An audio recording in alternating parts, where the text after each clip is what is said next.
Greetings, every single one. It is Iron. That is Joe over there, summoning the giant rocks. You can thank him for it, apparently. That is Doomsday Dave over on the end, who also may be responsible for some things. We don't know. Anyway, this is Wild and Weird Radio Live, and this is it's gonna be quite a show. We've got a few things that we're gonna be talking about tonight, but before we do all that fun stuff, Joe, we had a premiere. We did, and it went smashingly well, don't you say? Yeah, I think so. I think we need to thank a lot of these folks out here who showed up and got the word out. Means a lot. It means a lot. Really helped us a lot, guys. You don't even know. And the fact that you enjoyed it, wow, that's even better.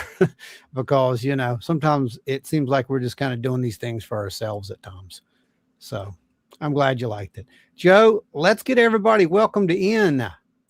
All right. We've got Joe in the house. What's going on? Looking forward to it. We're looking forward to having you here with us tonight as well. Thanks for coming back. And thanks for the chiming in back there and some of the comments. We really appreciated it. Same thing to you, Brenda Ratliff. Good seeing you. We got Walton. That really helps. Hippie, what's up? Seeing you back out there, and thanks for all the help we had from you guys with the premiere and then the after party. Rachie, what's going on? I'm trying to just ignore that the after party happened because that was an absolute chaotic nightmare, but everybody enjoyed it. So, oh yeah, everybody had fun. We go off script and things get interesting. Apparently, it's going to be a thing, Stranger Realities. So, you know, congratulations. Jordan Booker, what's going on? Happy Thursday, Wild and Weird family. Happy Thursday, right back at you, brother. This show's one of the highlights of my week. It's one of the highlights of ours, too. We really look forward to getting to spend this time with you guys and hang out and just take a break from all the craziness in the world. Terry McCullough, what is up?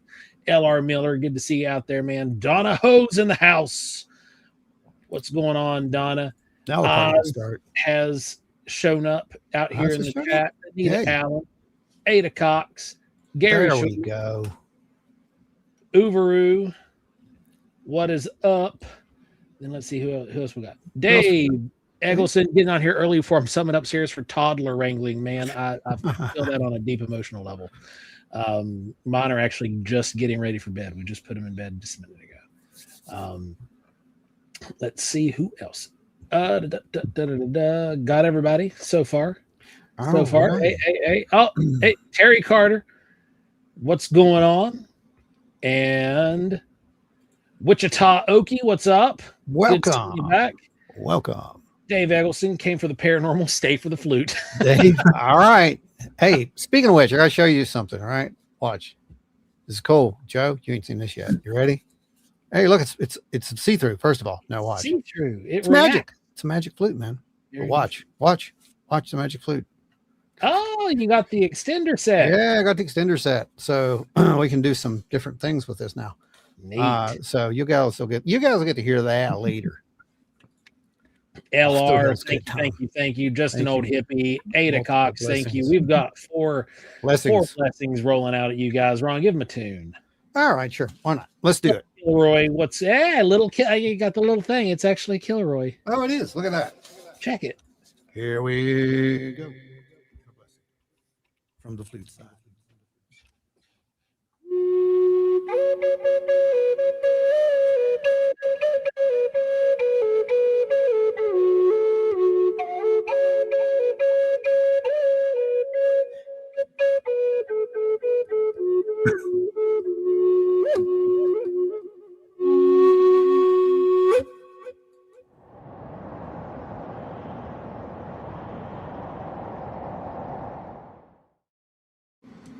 There you go. LW Marshall, thank you, brother. Thank you, LW. Hope you are having a good week out there, my friend. Everybody, if you haven't yet, go check out the Paranormal Paddler. That is LW's show. It is on anywhere podcasts can be found, and it is an absolute fantastic show full of information. So go check it out. Make sure you add it to your download lists over on Spotify and Apple iTunes and YouTube.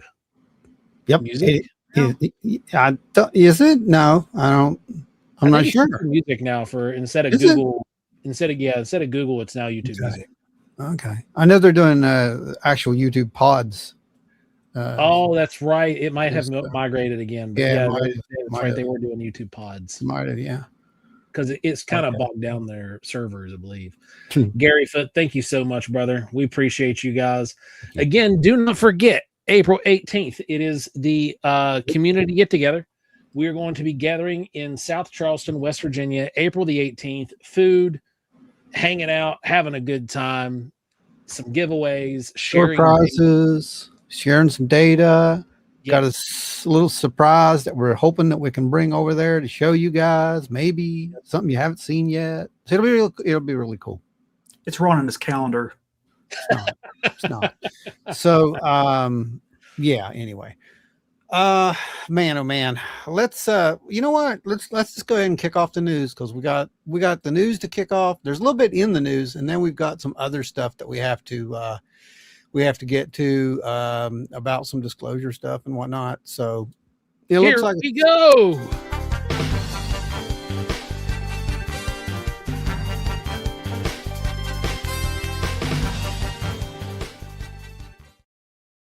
Oh my. Guess what, guys? Apparently, the sky's falling, and right. we've got a lot of PGF feedback we want to address tonight. And there's another famous hoax that we're going to be talking about. And of course, we got Doomsday Dave here because we got to talk about these fireballs. We got to talk about the asteroids, fireballs, meteorites, bolides, fireballs, all the above. Fireball season, whatever you want to call it. We've got to talk about that because it's a little special one too. Maybe you're right. Or are we going? We are going to do a special on that, Dave, because I think what we're going to do, because Dave found I asked him to just find a little bit of information on this, and he found like entire documents. So we're going to touch a little of it tonight, just to give you a briefing. But we're going to have Dave come on, and he's going to be actually, going into this a little bit more for you guys. So just to let you know, that's coming up.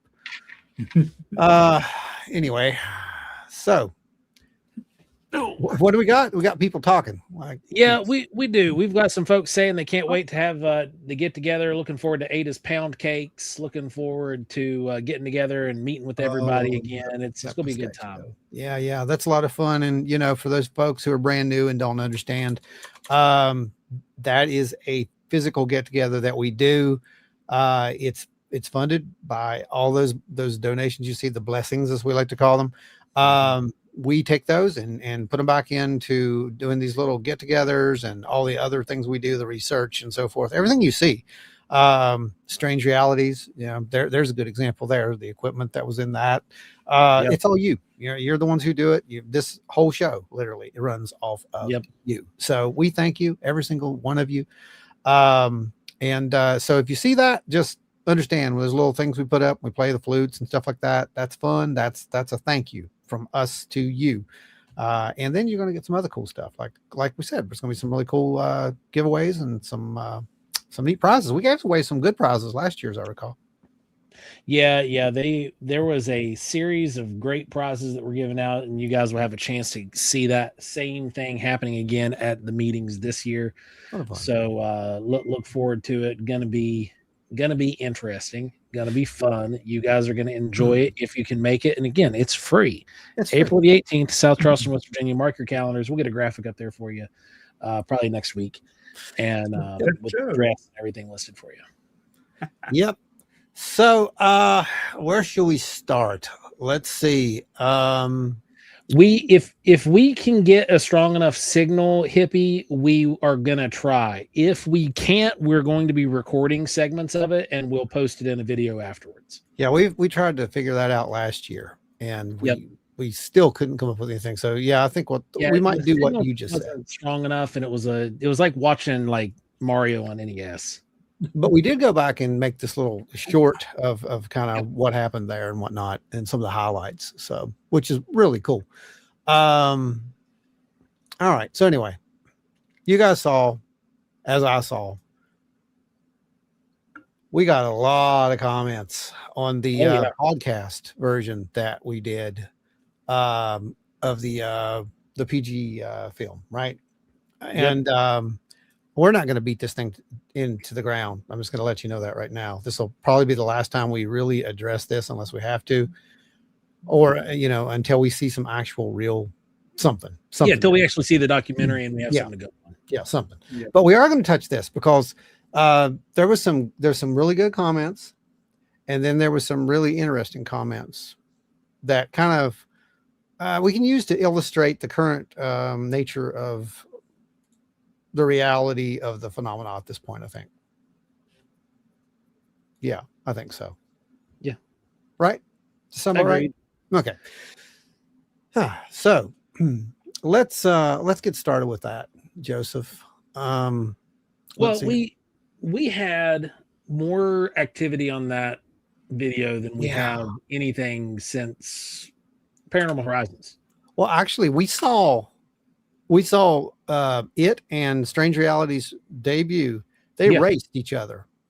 I mean, and finally Realities took over, but they were racing each other for a week straight, man. It was nuts. It still is. Last time I looked at it, it was 3,500 people. Yeah. That's amazing. We are so appreciative for that. Yeah. I think Realities is somewhere around 4.5 right now. So that's phenomenal. Yeah, I'm very happy with that. With us, that's big numbers. So that is huge for us, and it's all because of you guys pushing it and helping us get there. And it is too cool. Yeah, it is. It's great. It's a big win. Okay, so here we go. We want to touch on some of those comments that were left on that PG film one, right? Joe, I've got some up there on the teleprompter for you. And okay, let me jump over there real quick. Just pop it up in the notes. Okay, so we're gonna go with George. George brought up some great points. And he said that's the problem. There's absolutely positively no evidence whatsoever. You have to read that sentence again. That's the problem with all these. I base my entire opinion on the PGF. If I was duped, then I really don't think they exist. Speaking of Bigfoot. Think for a minute. Do you have any idea how many trail cams are out there? Absolutely no Bigfoot show up on any of them. And trust me, there's no supernatural aspect to this. They don't exist. It's like all the millions of telescopes that are in the night sky. They don't pick up one close-up of a UFO. Or do they? Actually. They actually do. And they don't even have to be telescopes. You guys know how that stuff works. No evidence. So tell me why it's never shown up on the thousands of trail cams out there. This was a thing that that specific section is what we really wanted to respond to. I liked his because we actually had a nice discourse. It was a good discussion. It was a really good discussion. And he brought it up the right way. This is, I mean, that's his opinion. So George, if you're watching this, we appreciate you, dude. Thanks for chiming in, and thanks for the conversation, because it's a constructive conversation. this is a good question, first of all. So why is it, Joe? We've even asked this question before.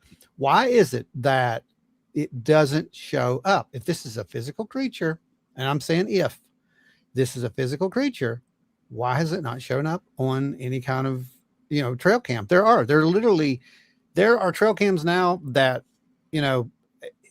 I can sit in the woods and watch it on my phone. Yeah. So why? Well, we have to look at this. I'm playing devil's advocate. I don't know what or if Bigfoot is. Mm-hmm. Okay. Like I've had experiences that I can't explain. Yeah, you might want to state that at first too, because we did get claimed that we were believers and a few other things. Yeah. Like we are very much not believers. We put on our skepticals anytime we look at data. Okay. That's one of the first things that any good researcher needs to do. Now, when we're examining this stuff, we have to look at it from a completely unbiased position. It's difficult for people to do that. It takes training to be able to do that, completely honest. To be able to drop your preconceived notions of a subject and be able to view the data just purely as data. Now, to play devil's advocate in this situation, because I don't know what Bigfoot is or if Bigfoot is what we think or some think it is. I have had experiences that I can't explain. You guys can go back to the very first episode of Wild and Weird Radio if you want to tune in and check that out. It's a story I've told dozens and dozens and dozens of times. So that said, if this thing is a biological entity, then it is obviously an extremely intelligent biological entity, because this thing is able to avoid trail cameras. Now, I have seen trail camera photos that are not public. They're in possession of people like Cliff Barrickman. Jeff Meldrum had some that he had shown me. And there was one other guy that had some. Anyway, very compelling. And it wasn't that the trail cam captured the creature, that the creature set the trail cam off. It's a target animal, so to speak, a deer or bear, set off the trail cam, and in the background, in a clear cut, there's something there. Those were really compelling. So if this is a biological entity, then we're dealing with something that is of a higher intelligence, but it also has all that animal instinct. It has that the function, the olfactory function that, say, a bear would have, because trail cams have an odor. The battery packs and everything, you get wet, you get some ionization, you can smell that. The plastic, the petrol used to make the plastic, you can smell that. Yeah. You can smell the nylon bands that are used to strap them up, or the rubber and whatever people use. You can smell that because they are oil-based products. Mm-hmm. Also, if we're dealing with something that is like a extremely evolved animal of some sorts, or subhuman, like not subhuman, but human-like creature, you're still having all these animal instincts. Potentially they could see into the infrared spectrum. It's been broadly studied that deer and bear can see into the infrared, and that's one way that they identify good foraging versus bad foraging, is because the way that the plants look under or through the infrared and ultraviolet spectrums. So those are all potentialities as to why these things don't show up on trail cams as often as we would like for them to. Well, there's also the possibility that they can simply hear the electronics. Right, yeah, because when a relay fires, when they go to sleep, they lay there dormant, and when they power up, what the batteries sound like. Yeah, you get that. Yeah, you can hear it. You can hear the capacitors charging and a relay clicking, and it's possible. I mean, who knows? I'm not one, and I don't know what they are, but I can tell you that that is a logical explanation, but that's only if it's 100% an animal. you guys know my feeling on it. I mean, I'm probably the most skeptical out of the three of us.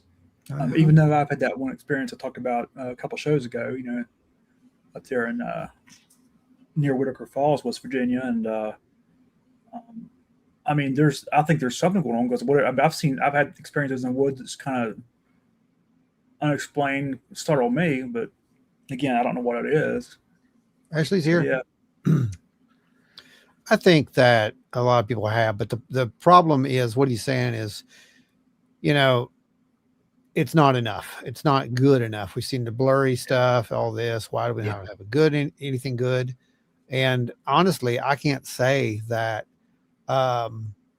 any image from any of those trail cams would be constituted as a 100%. That's it. Oh yeah, because especially you're today. dealing with the steel now, unless you have a 4K video trail cam, maybe, but with AI today, yeah, I don't know, man. if you're relying off visuals in the woods, and I mean, Joe's he's a woodsman, so to speak, so he knows, isn't it? But it's like when you're in the woods, sometimes the whole pareidoia thing can really, it's a real thing, and especially if you're out there during the blue hour. And not just pareidoia, the one that rhymes with it, paranoia. Yeah, exactly. That's a good point. That's a good point. You feel like you're being watched. You think you see something. The light is dim. It's tricking your eyes. Your brain connects all the dots, and suddenly you're being stalked by a creature. Yeah. Yeah, that could be. It's true, and you may be. Who knows? But honestly, you guys were talking about, I'd show him a UFO. Well, he's totally on board with that. By the way, go read the comments. It's really good. But I thought that was a really good question. Yep. And again, I don't think it would matter. I think that's what it comes down to. If we had a really good trail cam footage, you're going to need multiple validation points. Mm-hmm. And that's the hard part. And a lot of people don't understand that. They think we just need this one piece of evidence. It's not that, though. It's not that. It's never really been that. Crank Knocker brought up the mentioning about Jeff Meldrum being mentioned and it being released after his passing, and if this was being released and he could have been edited in a way to make him, creative editing. Yeah, creative editing. Right. But according to the two folks I've seen so far that have seen this film, that doesn't seem to be the case. They seem to be a continuous shot for at least one. Okay. Well, again, we don't know, right? Because we haven't seen it. Yeah, we haven't seen it. No. And what's all these opinions are based off of a couple of people who have seen it and given reviews. That's important to remember, by the way, regardless of what side of the fence you're on. Yeah. Just remember that you haven't seen it yet. And if you have seen it, again, we've put the call out. We want to talk to you. Come on. Let's talk about it. Yeah. We had another one that said they turned the video off after 2 minutes. As soon as you say we've seen this before, people claim to know something, blah, blah, blah, blah, blah. Patterson, Gimlin, and the brother-in-law in a suit. Also, Miss Patterson admitting it. It's all being faked. If you didn't watch the video, then you didn't watch the video, and you don't know where we landed. Well, I think the proper way to address that is it's almost like you've seen this on Amazon with products, right? And you'll see some that say reviewed by people who actually bought this product. Yes. All reviews should be from confirmed purchases. In other words, I am not going to leave a review about this flute unless I play said flute all the way.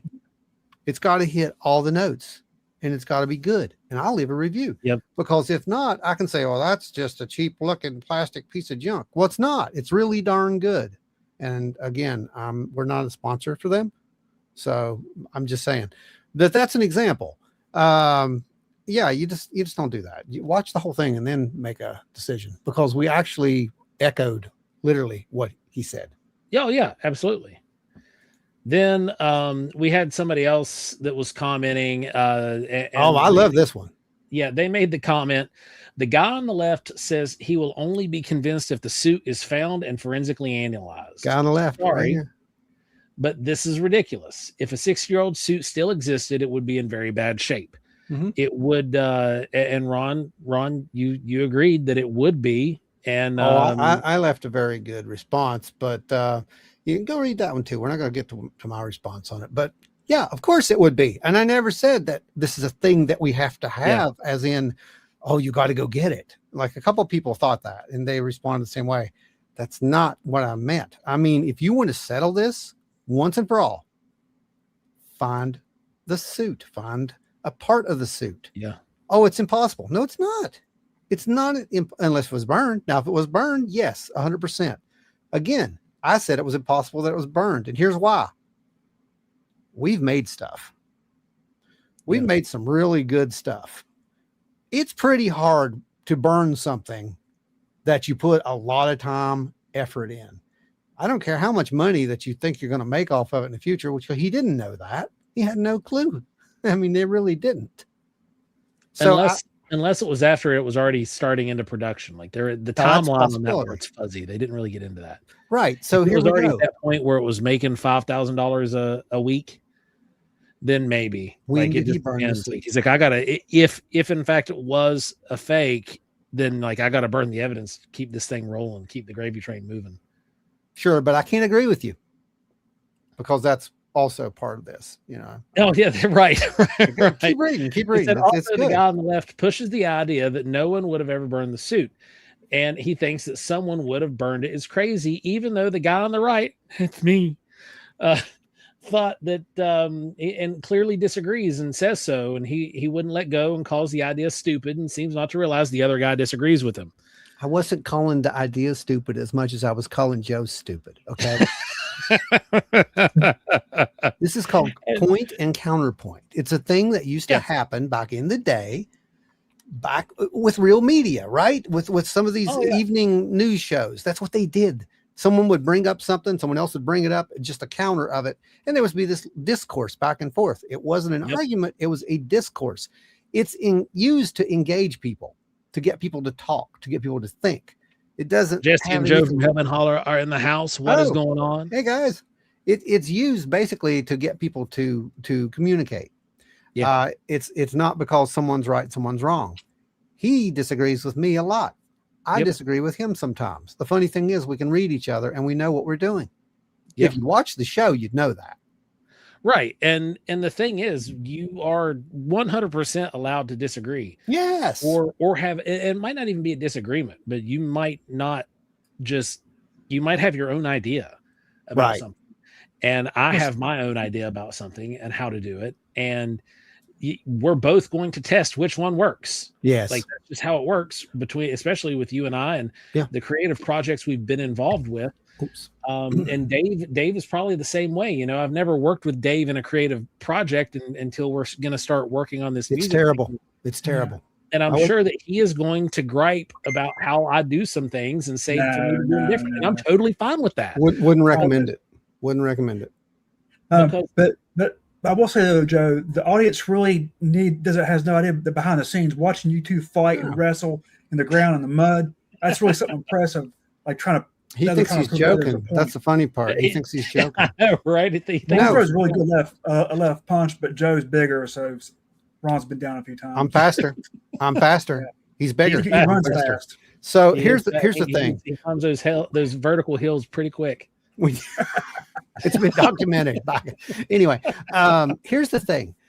When you're doing what we do, it's live. We don't have a script typically. Somebody's on the couch tonight. I don't have these problems. Jesse obeys me. That's definitely Jess's comment. Oh my gosh. That's definitely her comment. Jesse, are you seeing this? Please tell me. Please. Sure. I have this feeling that either A, Jesse is not at the house, or Jesse is slowly creeping up behind Joe's chair at the moment, like a horror movie character, just coming up with like a razor wire. Joe's a dead man now. Oh geez. Absolutely.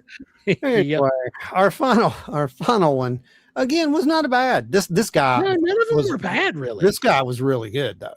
We actually had a really good conversation. I mean, it went on forever. We never agreed, but that was okay because we don't have to. And it was proper discourse. The beauty of it. Yeah, it was proper discourse. He handled it so perfectly. So hats off. Who was it? Cross-eyed guy, right? He was cross-eyed guy, and I actually believe that at some point he said he really enjoyed this. He did. He said it was basically, it was a diversion of the news of the day, and he thanked us, and he really enjoyed the conversation. So but the most amazing part was, again, he's totally. This is all fake. It might be. I mean, I don't know. But here's one thing that you had to make clear to some of these people. We don't care if the Patterson Gimlin film is fake at all. That doesn't have a bearing on our research at all. It never has. It really hasn't. And people, for whatever reason, and you brought up a really good point a couple of days ago when we were talking about this. For the most part, a lot of podcasts are guilty of this one thing. It is an echo chamber. It's an echo chamber. all the hosts, be it 4, 3, 2, all just 100% agree with each other on everything. Almost like they've rehearsed beforehand and had an agreement on which direction things were going to go. And how I know 2 podcasts that don't do that, or two of these that don't do that. And here's us. And there's another one over here trolling us right now. That one right there. That one right there. Yep. And it's rough, especially when you have that there's almost like an algorithmic pain in the rear that wants that kind of like agreeance across the board, but it's so much more fulfilling and so much more insightful when you can have a little back and forth on things. Oh, I was bringing it up too. I troll with love. Yes, you do. And you may be right. That's the whole point. What I was saying when you said A, B thing may be right. For those folks who don't know, that's how we view, hey, Stone Maven, how we view the whole phenomena. All of it is basically, we broke it down into a subject A and B. A being a physical manifestation of something real, like Joe. He's real. I mean, he's not a figment of my imagination. He doesn't exist just in a psychic level. He's real. And then you've got this out of spite, though. You do. And then there's subject B, which is the weird stuff that we run into. And it happens. It's documented. It's there. So if you're not catching these things on trail cams, if you're not catching them, doing these things that animals should do, then you might have to look at something else. And I didn't say supernatural. I don't go for that, by the way. I think that everything is explainable by some form of science, even the science that we don't fully understand yet. Yeah. Magic is just a science that we don't have definitions for. Pretty much, yeah. So, hey, here's a great transition. Stone Maven, being is where you're located. Did you happen to see anything fancy in the sky recently revolving around these fireballs? Because I know you are out there in the southwest of the United States. Did you get a chance to see any of the fireballs or bolides recently? Joe is an LMD. I wish I was an LMD. You know how much easier my life would be? To think that I do what I do on purpose. Oh, gosh. Right. That's just terrible. Then L.R. Miller says, oh, it's obvious you guys don't rehearse. If you don't believe it, go watch right after the show the other night. Oh, yeah. And then Joe said, and anything can happen. Of all time. Oh, man. Yeah, I actually got a message after that saying that. So, yeah. Oh, Stone Maven said, sadly, no. The last big shooting star I saw was back in the fall. Bummer. Because you guys had one, I think that the one that hit the house was down that way. So Dave, Doomsday Dave, the sky is falling. We have all kinds of craziness going on. Bring us up to speed, my friend. I shall be back. We've had, first off, Ron and I are going to do a little, we're going to work together and do a nice little presentation to kind of lay all this stuff out a little bit better on a little special. But so going out and just doing the research, we've had about 7 major meteor sightings in about the past week or two. Yeah. different states have been hit. Define major, because these aren't just little bolides. Yeah. The two biggest, well, really the two biggest ones so far is that one in Ohio. That one they classified as about 6 feet. And the one that was in Texas, I believe it was around 3 feet, which that doesn't sound like much. I thought the one in Texas was bigger. What was it, Joe? Everything's bigger in Texas, you know. That's yeah. You think it would be the other way around, but yeah. So the one in Ohio was almost double the size. But the one in Texas, I believe that one had actually struck a home, if I'm correct. Yep. Yeah, broke off in a woman's living room. Thank goodness she wasn't in that room when it hit, because it would have killed her if it would have hit her. But they, I was thinking here, I don't have all the numbers up in front of me here, but the number of meteors that hit, let's see here. So this is actually interesting. I did do a little research here just for this little part. So as of late March 2026, there has been a surge in reported fireball meteors, with over 7,700 fireballs reported to the American Meteor Society. And then, of course, those fireballs could be like what we commonly call shooting stars, where they're coming down, just hitting the atmosphere, just completely breaking up and disintegrating, which those are usually the really pretty ones. Yeah. You'll sometimes see them as green or whatever. Then these two larger ones, actually, both of those are technically classified as asteroids. Now, when they hit the atmosphere and they break up, then they call them meteorites when they come down. But they're basically tiny little asteroids, more or less. And those, it makes it sound worse than it really is, though. But Seth says they're just baseballs from Sandlot falling through the atmosphere. yeah. There's a good deep cut. So as Ron and I will go into more detail on, we're just kind of loosely talking about it here, but I really wasn't aware of this. As much as I'm into astronomy and love this kind of stuff with the imaging, I just don't remember hearing about this. But they're calling it like a fireball season. Well, speaking of the fireball seasons, yeah. Oh, I don't have that. Never mind. I thought I did. Yeah. That's a clip on Ron's computer. I was going to run a clip for you guys, being fancy, but it's not in the media gallery. It is on Ron's computer. Yeah. So there is an increase in fireballs or meteors between February to April. As Ron indicated, he was looking it up, and of course, AI was calling it, like fireball season, but that's actually a legit term that was coined by astronomers and NASA. So NASA actually originally reported this, that there's a seasonal surge, and it's because we're actually the Earth and the rotation we're in around the time February to April. There is a group of meteors that are going through from wherever you had some showers that were Earth's basically passing right through it. So we do have an uptick in meteors, and they've been studying this for about 30 years. So prior to 30 years, it's been reported, but as technology's gotten better since 2011, we're seeing more. You've got more door cams are seeing more. You got drones with cameras that are seeing more. So it seems like there's more than there actually is. It's just the uptick can be explained because of technology. They've always been there. We just don't normally pay attention to things. But since they're always on camera, we see more. Joe says, I just got Jessie a telescope. She's completely normal and can be trusted with the knowledge of the stars. Until she takes it and beats him over the head with it when he talks bad about her. Right. That's what's going to happen with it after that obey comment. Right now she's over the couch behind him doing this, and he's just waiting for it. Obviously, because this is a predictable time frame, this February to March time frame, we've been watching it now for 35, 40 years, if I'm not mistaken, based off what I found. 30 roughly, but yeah. Is there a name for this belt that we're rolling through? Because it is a meteor or asteroid.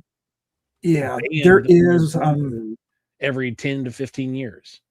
Yeah, there is. I've been gathering the data, so you'll have to everybody have to kind of bear with me because I have to kind of go through and look at it, because this is actually kind of new to me, because I didn't know there was actually research on this until we started kind of looking into it over the past several days. Skelly Tig, thanks for joining us. Came here thanks to Joe and their recommendation, and your rabble rousing in the comments. Always, Joe is always here, and he's always at least really funny, if nothing else. So okay, so here we go. So there's not really a name for it specifically, or like of a particular meteor shower. There's not really a meteor shower. We just go through a period of where the rocks are coming through. But basically, what they say, this is the research. While not a traditional shower, studies by NASA does show that there is a 30% increase in bright fireballs in the northern hemisphere during these months. And actually, around August, that shifts, and then the southern hemisphere starts getting pretty much what we're getting now. Gotcha. So that's kind of the gist of that. Gotcha. So we're actually going through this band, every year. But it seems like, though, based on, and you guys will get into this in the special, but based off what I was seeing, it's like almost every 10 years, we actually have ground strikes. We have stuff that is large enough to impact. It doesn't burn up completely in the atmosphere, actually lands on the ground somewhere. And it's really, really crazy. So that, to me, it kind of speaks that there's at least a section of this belt that we're going through periodically that has a more dense concentration of larger stones, the bulk per se of whatever this debris field is. We come through it every 10 years. And sometimes people will mistake these fireballs for UAP and stuff because we see them.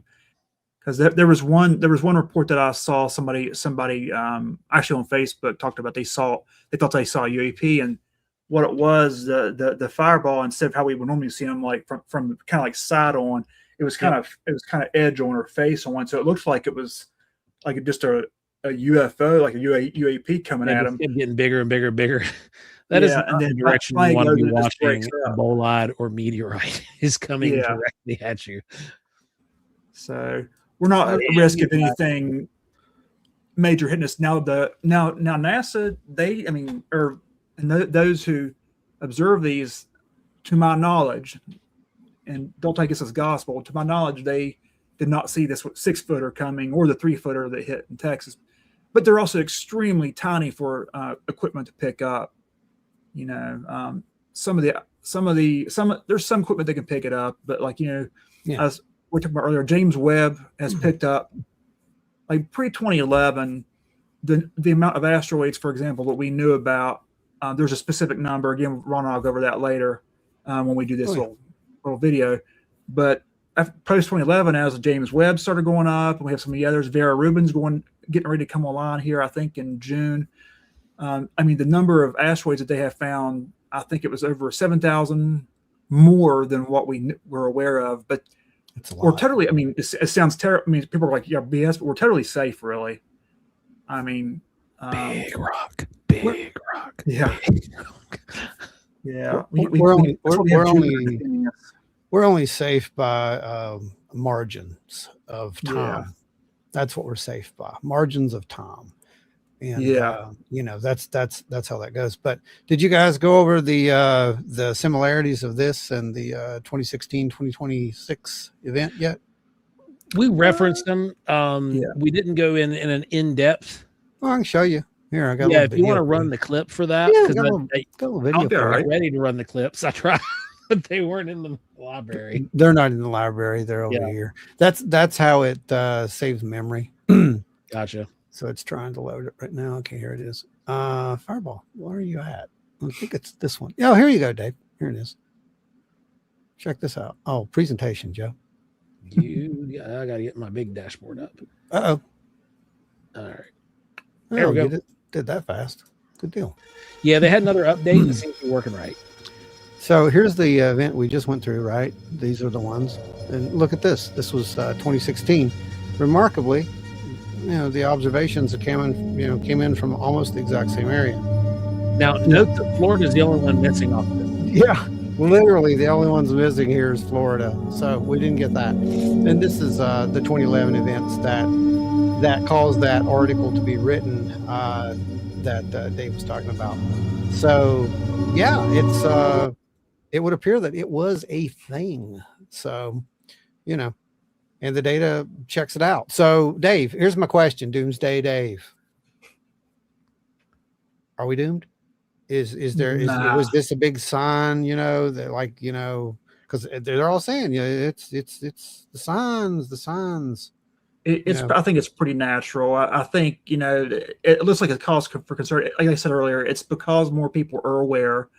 Yeah. Because now the technology makes us more aware. Yeah. And lots of video out there. And they're more paranoid. You forgot about that. Yeah. Paranoid. People have a good right to be paranoid right now around the world. Obviously we're living in a period of time when there's a lot of instability. Oh, you haven't seen anything yet. Don't worry. I am tired of unprecedented times. You haven't. That is all I've had ever. Haven't seen anything yet. Just wait. Yeah. So, all right. Moving into the next phase. Yeah. We've got Rep Luna. Oh, that's the next. That's what I'm saying. You ain't seen nothing yet, Dave. Just wait. Rep Luna. You want to run that clip? Yeah, I'm going to run that clip. You guys. Media. Here we go, y'all. Think about this now. I want you to listen to what was going on here, okay? So here we go.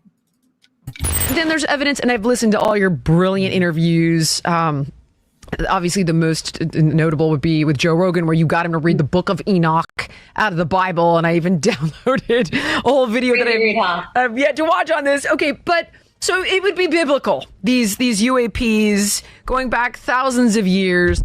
Trump says he's going to declassify.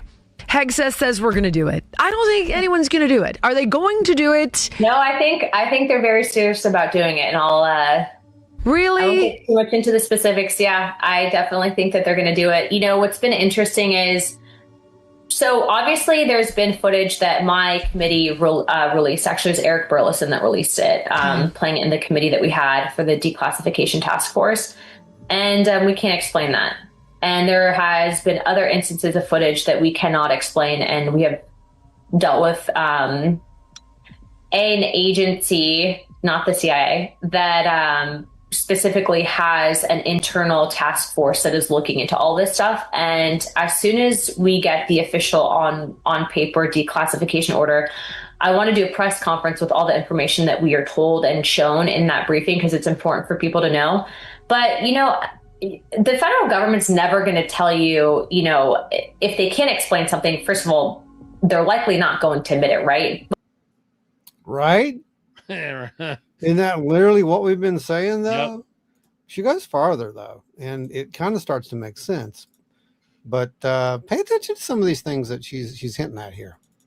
This aspect of, I think, that we're the only life form in a, however big and wide this universe is, I think is kind of maybe a little bit short-sighted. And I think that there has been aspects, this does get into kind of the spiritual discussion and if you believe in angel and demons or what constitutes that. But yeah, I definitely think that there's some interesting stuff there. If this is declassified, do we see those things? Or I don't think, I have followed up on we have asked questions or try to get at least as far as we can get on the whole aspect of biologics. But what's been interesting is a lot of people that we will follow up with either end up ghosting us or don't come into the skiff. You're definitely going to see a lot of interesting footage, a lot of photos, firsthand accounts from certain people that will be out in those reports. And then the American people can decide. If you think that it's, nothing, you want to carry on, fine. But, I don't think that that's going to be what the general consensus will be. That's a pretty good warning right there. Yeah. I mean, like I said, I'm pretty close to moving the clock on disclosure up to just seconds at this point, because it kind of sounds like it's coming. One more clip on her. Okay. One more clip on her. And we can get everybody's opinions and star those as we come to the end. We get everything. Like, what do we get? Or is it? I think you're going to get a lot of cool stuff, but okay. I don't think that there's going to be ever the full admission. The federal government telling you what to believe, right? So like they'll release it, but they're not going to tell you what it is. Okay. what to make of it, Okay. Last right? question on this one. Last question on this one. You suggested that you think it's interdimensional, or it has been suggested to you it's interdimensional versus intergalactic. What I took away from that is that, you know, these things have always been here. They didn't travel here from some faraway place in space and time, that we couldn't perceive them previously because they were able to travel in and out of dimensions our senses do not allow us to perceive. Is there any reason that you think it's that versus another galaxy far, far away, Star Wars kind of stuff? Yeah. Based on some stuff that we came across in one of our briefings, and then also too based on witness testimony, specifically refusing to call it anything but interdimensional, and then also too I have my personal reasons for believing that. So basically it comes down to, they're not going to tell you what this is. You're going to be able to use your personal reasons to filter out what it is. That's kind of a good thing, honestly, because Yeah, it is. It's going to reduce some of the ontological shock. Yeah, it will, because I don't think we need somebody telling us it's this or that. That's not going to go over real good right now. It's going to feed the crazy. Right. It's one of the two. I mean, it's one of the two. I have a bad feeling it's just going to feed the crazy more. Yeah, it'll feed the crazies. Yeah, on both sides. Yeah. No, you're probably right. Next thing in the news, we have the other big hoax. Yeah, okay. So let's touch it really quick and move on. So, you guys are all familiar with Travis Walton. Well, apparently that was a hoax, as well as the Phoenix Lights. Oh, yeah. And all the crop circles, because they were all done by the same. I can't even. Yeah, so no, they weren't. The hoax, unfortunately, does seem to be Mike Rogers himself. Yeah. Well, if we're going to get really down to it. Go to and Mike Rogers, I'm going to put the screen up for you. Go to presentation. You can talk about this. For those of you guys that don't know who Mike Rogers is Travis's brother-in-law. Mike Rogers passed away on February 6th, and there was a deathbed confession, in which case he confessed that the entire thing was fabricated with Travis, and that he faked the Phoenix Lights, and explained in great detail, including how and with what he created the UFO on a large ranch in Prescott, Arizona. He also explained a way how he created and faked all of the crop circles. Well, there's certain crop circles in England. Yeah, certain crop circles that he created. Yeah. Now, Mike Rogers was an artist. Mike Rogers specifically was the artist for all of Travis's work. Now, back in 2019, I think it was 2019, Mike Rogers came across our radar. He sent Ron and I both friend requests because there were some pictures that were posted of us with Travis at an event called Horror Hound, and I'm from Appalachia, and it sounds like I just called a dog a very derogatory name. But nonetheless, it's a horror convention, and it took place in Indianapolis, and we were there. And Ron posted a bunch of pictures. Ron got to go talk to Travis quite extensively. We set up an AV for Travis. That was the first time I got to talk to Travis. Yep. We got the AV set up for Travis and got it working for him, and helped him out a lot. And coincidentally, that show was also the debut show for all of his new artwork that he had commissioned through Claudio Bergman. Well, I had the little figures too. Remember they were showing the figures and stuff. Yeah, Gene made the figures. Gene, yeah. Gene St. Jean created the figures, and Claudio Bergman did all the print work and redid all of Travis's artwork for him, which looked a lot like some of those concept images that Mike had did. Yes, and some of them were just reinterpretations of images that were in the books. You know, and Mike was, by explanation to us, rightfully upset with some of that. And at first he didn't seem like he was crazy. Ron, he was friends.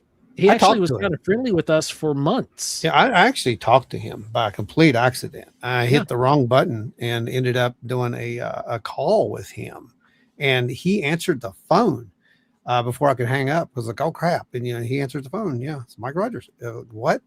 Okay, so we ended up having a conversation, but during that conversation, it pretty much became pretty clear that he was just bent on defaming Travis at that time.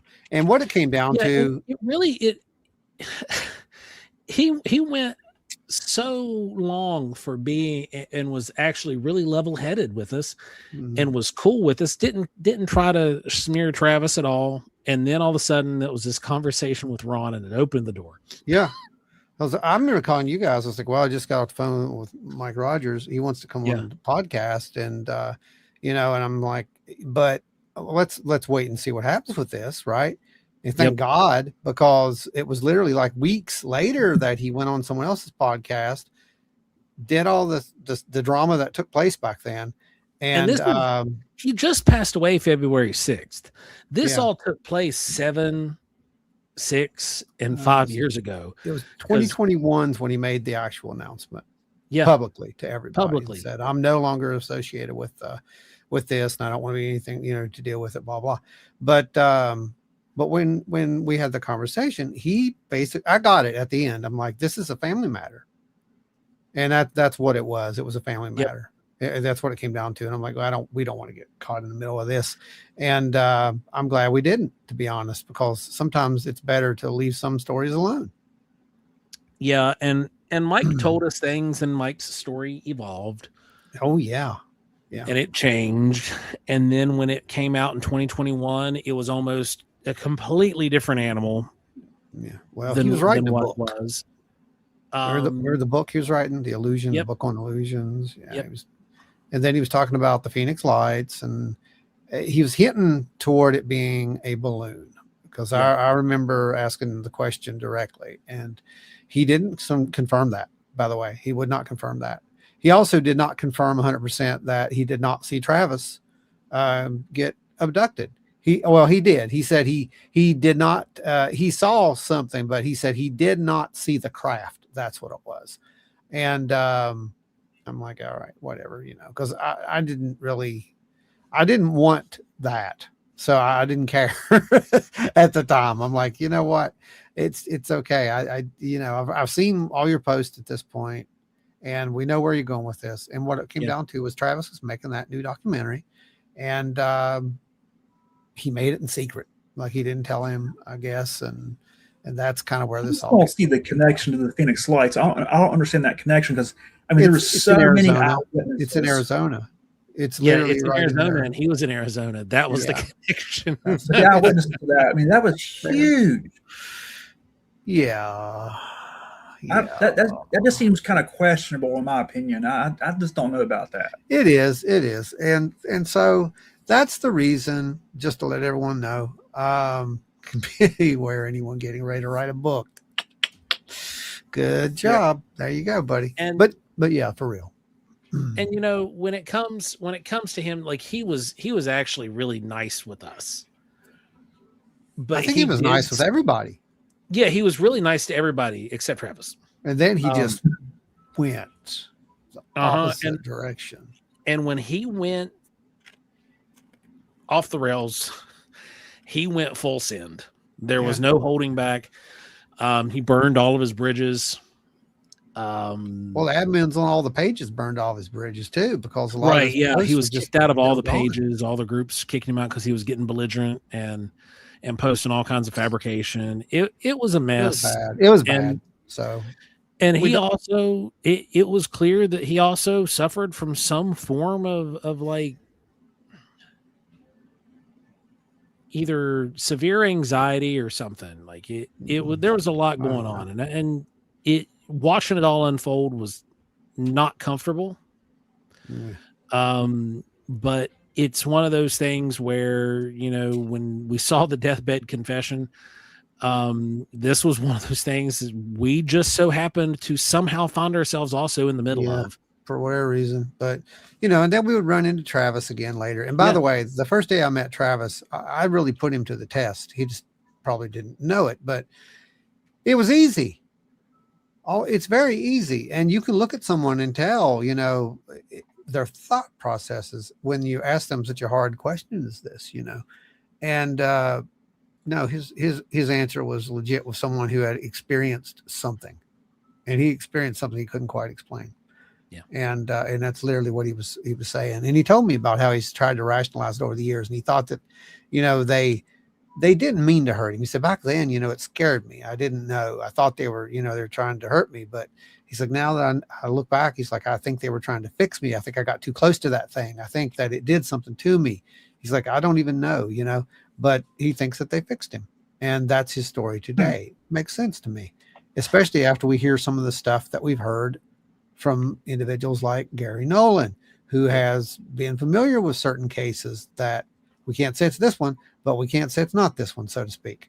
Like, I don't know what was on his plate at this point, but we do know that there were people who came into contact with some of these early UAPs and had very, very severe issues. Yeah. And the one that's is confirmed is the Rendlesham case. Rendlesham, yeah. That's the one that's confirmed. He's even mentioned it himself.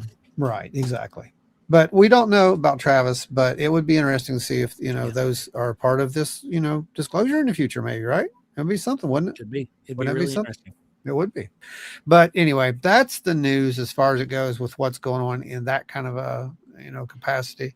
And then right out of the news, right into a little look at this episode that Ross Coulthart did. And he did this, he had this interview with, it was actually two people that he knew is what it was. And, there's a lot of I'm going to put the link up for you guys. You can go in there and look at it later and see where it fits with you. But basically, it was the guys who created Dark Skies. And I don't know if you guys ever watched that. That was a really good series. It was back on NBC back in the day.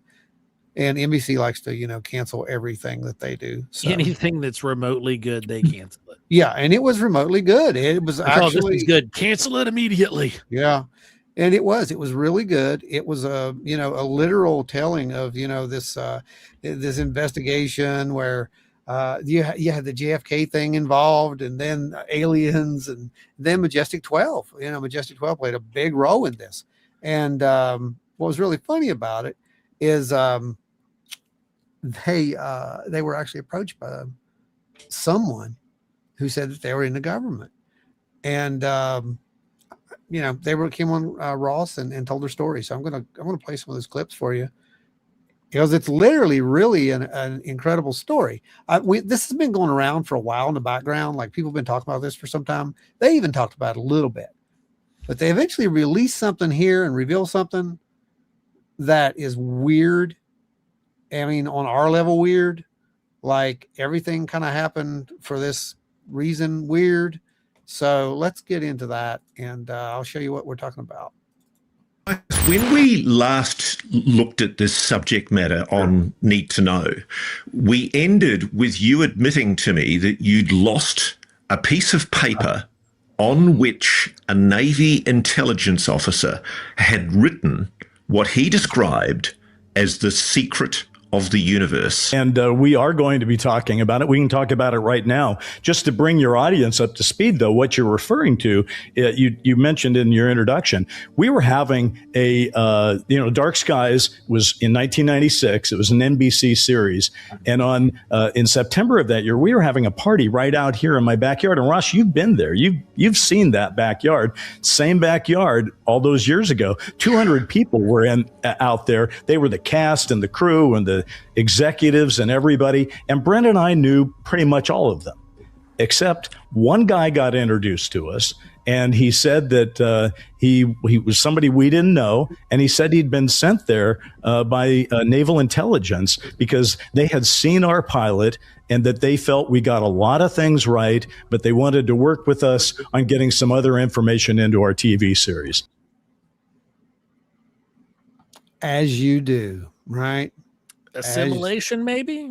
I mean, I didn't say that, but boy, I'll tell you, we've been talking about that for a while, and I think that their new podcast is going to hit on a lot of that too, because they actually mention that other media sources, one with a mouse in particular, and they talk about that. So that's going to be something to really look into. But listen to the rest of this story and how absolutely crazy this sounds, but then it's not crazy at all, really, if you know what's going on in the background. So what does this gentleman say to you, Bryce? What happened? Well, so what he said to us, in essence, and this is kind of the shorter version, because obviously in sound, light, and frequency, we have a lot more time to tell the whole thing. But if you shorten it to its essence, he came to me and Brent, and the deal that they were sort of talking about offering us, Ross, was that we would listen to them, and they had certain things for this so-called slow drip disclosure that they thought should be in our show, and they would give us some inside information, and we would give them some inside access. It was a quid pro quo they were offering. So, yeah, what do you guys make of that? Let's get some audience questions and reactions on that. And I'm going to go to the third one because we get into some weird parts. Hey, dances. So there's some parts in their show. Now, it's important to understand that this was literally around the time of the screening. So not, it wasn't on TV yet, right? Yeah, this was like their soft piloting to, potential funding. Yeah. So this guy knew the show. He literally quizzes him. He asks him, what about this part? And he's like, oh, and he explains it to him, tells him exactly what's happening. And they're talking about like some of the scenes that they put into the series that were very sci-fi. They had an element of it that was just Hollywood, and it was like they didn't like that, and some of that was this, curiously enough. Liked about our show is that we had the Navy in charge, not the Air Force, because they are. I think if anything we learned over the past 10 years is that this was never an Air Force thing. The Navy, the Air Force isn't letting out any of their information. I mean.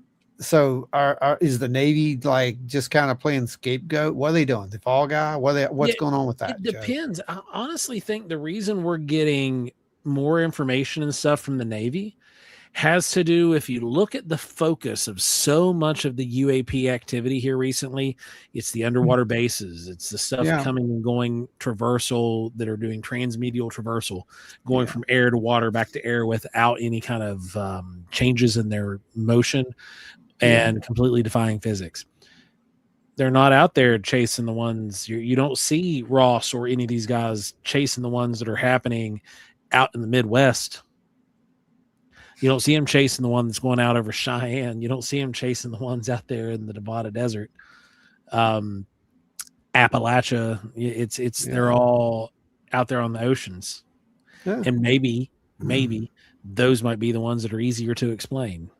Maybe.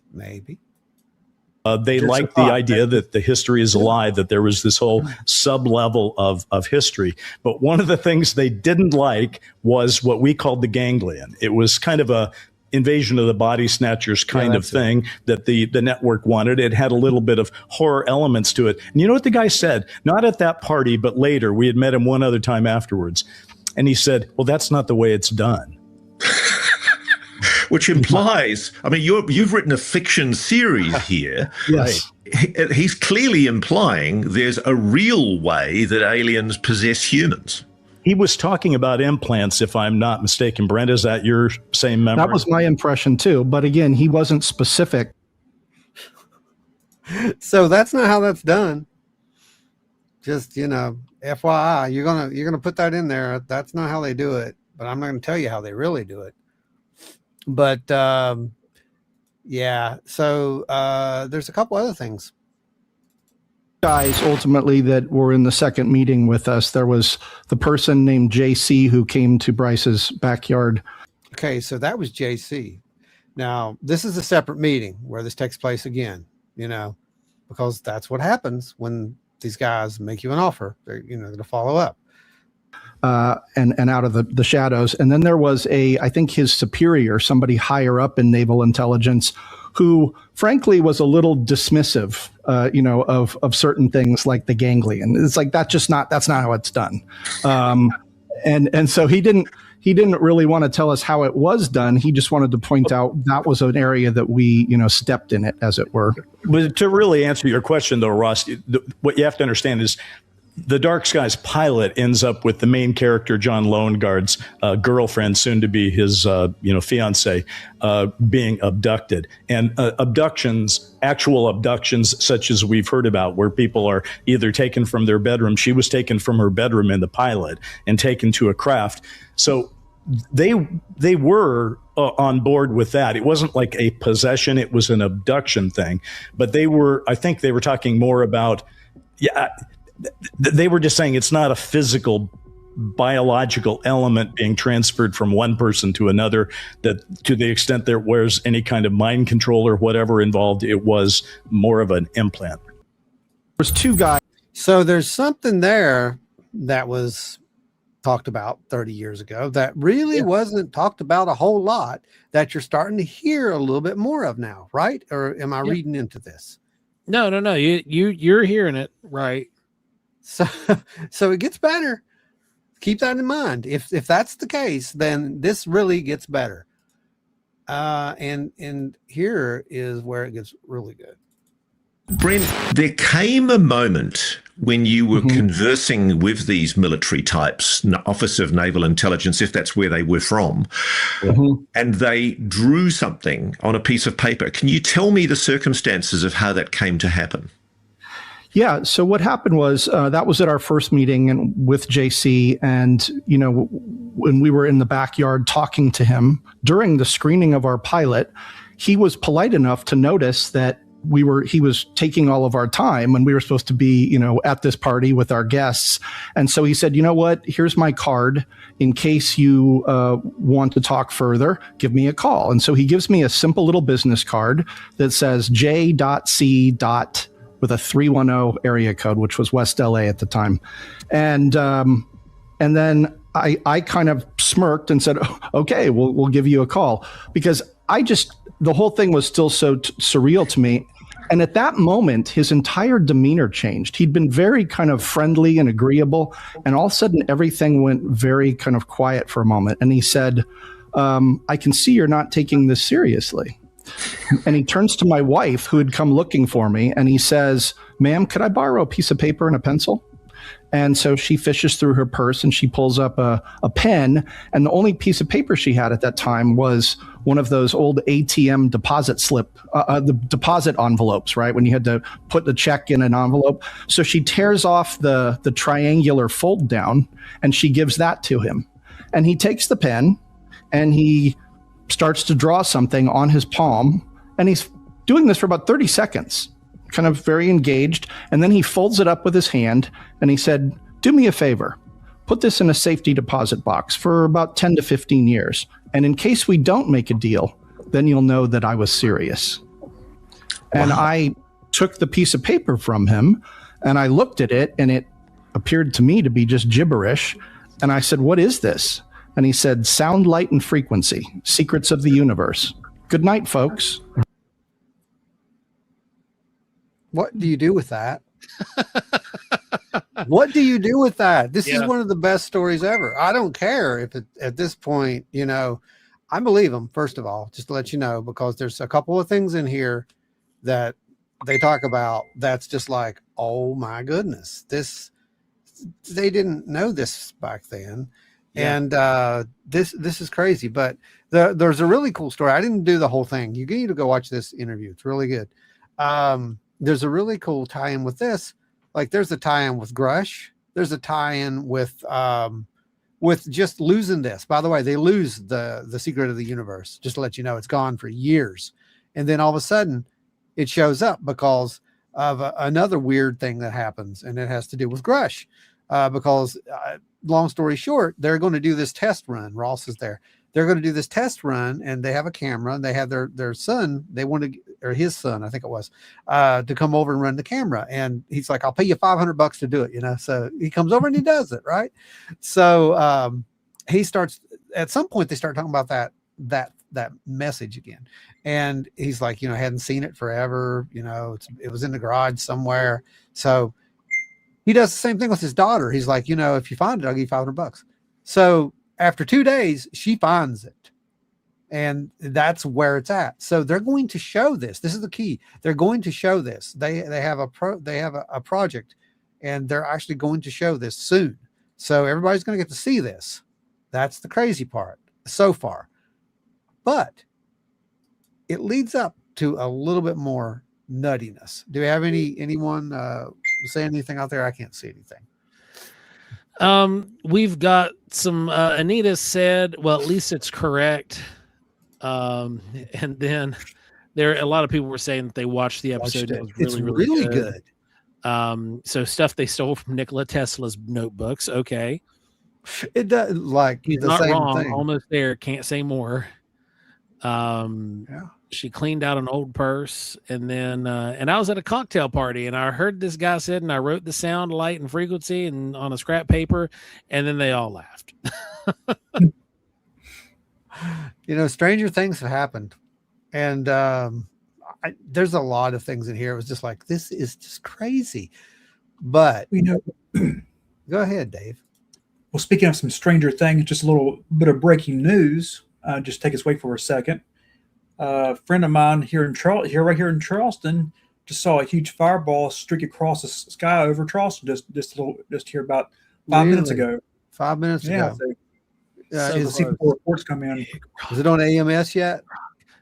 No, I'm not seeing it yet. Well, it just got reported, so just it's hard got to tell. reported. Okay. Yeah. All right.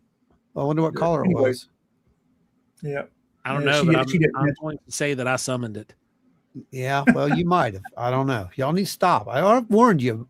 We're not going to be responsible for the extinction of humanity. We're the opposite. It was a big one, though. It was a big one? Yeah, it was a big one. What she said. I believe her. Any booms or anything? She haven't given any details. She's just okay. She's still in shock. I mean, if it went over Charleston, we would have heard it. If it was a boom, you'd have probably heard it at your house. Dave would have heard it. I'd have heard it. Yeah. I'm just, you got to ask these questions. We missed the boom by that much. Yeah, you missed it. You missed Team Big Rock. All I know is if a meteor does that around here, we are on it. That's what I can tell you. I got my metal detector ready. We're out there now. We're on it. We're going to go out there and we're going to get rich just like Freddie and Ed May. And then so it's not going to be a meteor. I see what you're saying. Exactly. I got you now. I understand what you're saying. And speaking of which, they go into some very interesting stuff here that we now consider would be ontological shock. So let's hit that. And let's see. I think it's guys A6. Yeah, here it is. I think this is it. What is this man's job? Again, he was a real. Okay, so who he's talking about here is he was very good friends growing up with John Harrington, and that was is one of Reagan's top administration people there, right? So he was very, very good friends with him growing up, and they're at a party, and he's back in town, and this is what happens during that conversation. Now, a lot of you saw the posts from some of this stuff, by the way, where it talks about this guy who was crying for 3 days. This is that story, just to let you know. It happened in where else but somewhere in West Virginia. State lawyer when I grew up with him.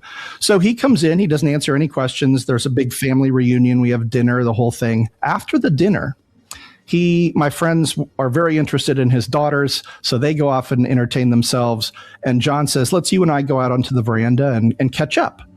Now, when I was growing up, he was a strict Calvinist, which is, he didn't drink, he didn't swear, and really fit, very, very, like, again, a man's man. Well, when I saw him that night, he looked haggard. He looked like he had the weight of the world on him. And, he also brought out a bottle of Jim Beam. And so I didn't say anything. We just sat down, we started talking. And after we caught up on my life, I said, well, what about you? What is your job? What was the whole thing with the black town car and the briefcase? He said, oh, I can't talk about it. I'm working for the president in a special capacity, and it's all highly classified. And I said, well, how do you get a job like that? Now, a couple of years earlier, we had been, our family had been contacted by, I believe it was either the CIA or the NSA or something, and asked a bunch of questions about him, I guess, as he was being vetted for this job. But we didn't know what the job was. We just knew that it was some government position and they wanted to know things about him. He was not forthcoming with what the job was, but the more I pushed him and the more he had to drink, he eventually said to me, well, look, the fact of the matter is, to get this job, I had to be briefed for a number of months in an underground facility in West Virginia.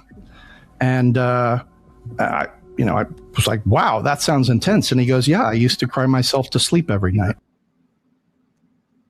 Almost aliens. West Virginia. Oh, yeah. Right.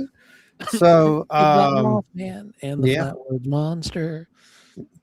Yeah. Probably hung out with this guy in the basement. I mean, yeah. I don't know. I'm just saying.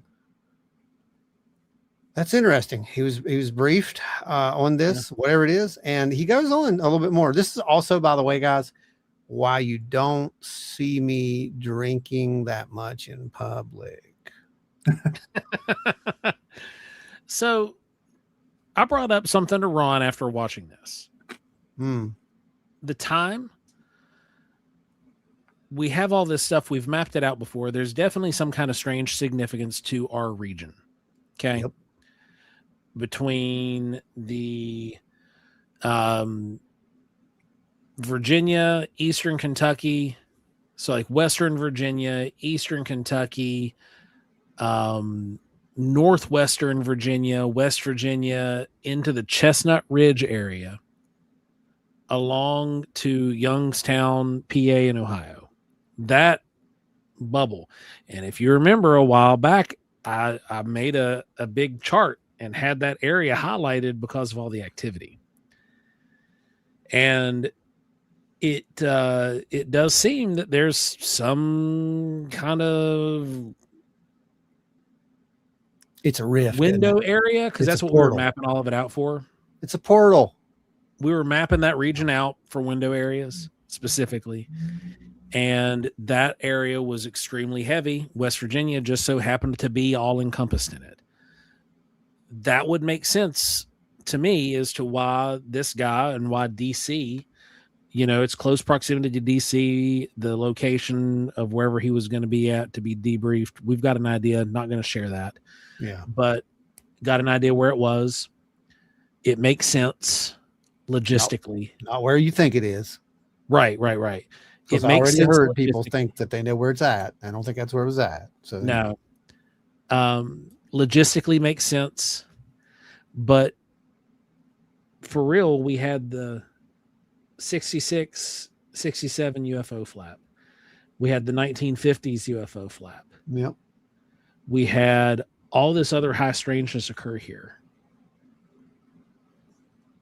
Are they doing some kind of experiment in this area, or does it just happen to be a good window area? I mean, did they make the window area? Yeah, exactly. Are we the portal to the upside down? Is West Virginia the upside down? Is that what's going on with the world right now? We've inverted everything. Maybe it's possible. Okay. Next one gets a little deeper because he drinks a little more, apparently. Wow. Now, again, a man's man. When I was growing up, the thought of him crying once in his life was unthinkable to me. The idea of him crying every night, I was shocked. And I said, well, what would cause you to do that? And he said, Brent, this is not the world I thought I was bringing my daughters into. Wow. Now, think about that. You're 18 years old, and this man who you look up to, that you revere, is telling you this. All I could say was, well, what about me? I'm in this world too. Like, I need to know something. And he said, well, I can't go into that. This is like highly classified material. And I said, John, I'm sitting here, like you've just put to the edge. I need to know something. And he said, well, okay, I'll tell you what. I know when you were growing up, you were into science fiction and comic books and all that stuff. Well, aliens are real. They're here, and I've seen them.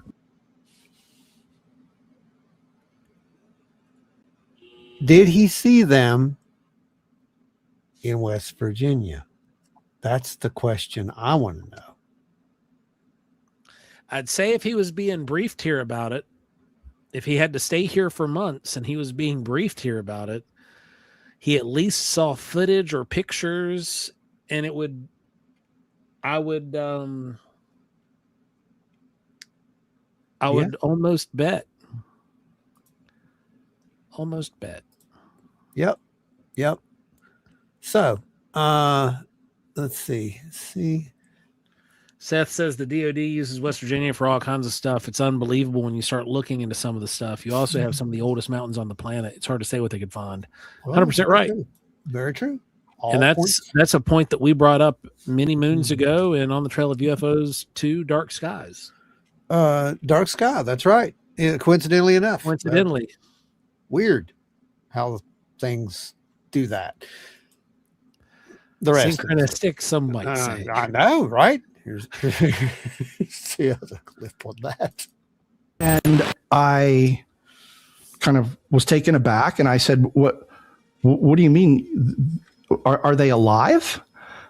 And he said, I can't say. I said, you can't say or you won't say? And he said, I can't say. And I said, well, okay, hold on a second. How is it that everyone doesn't know the truth? And he said, oh, lots of people know the truth. You can walk into any bookstore and you're going to find all sorts of books that contain all sorts of truth. And right next to them, you'll find books that we published that are full of lies and disinformation. Wow. Doesn't that sound right?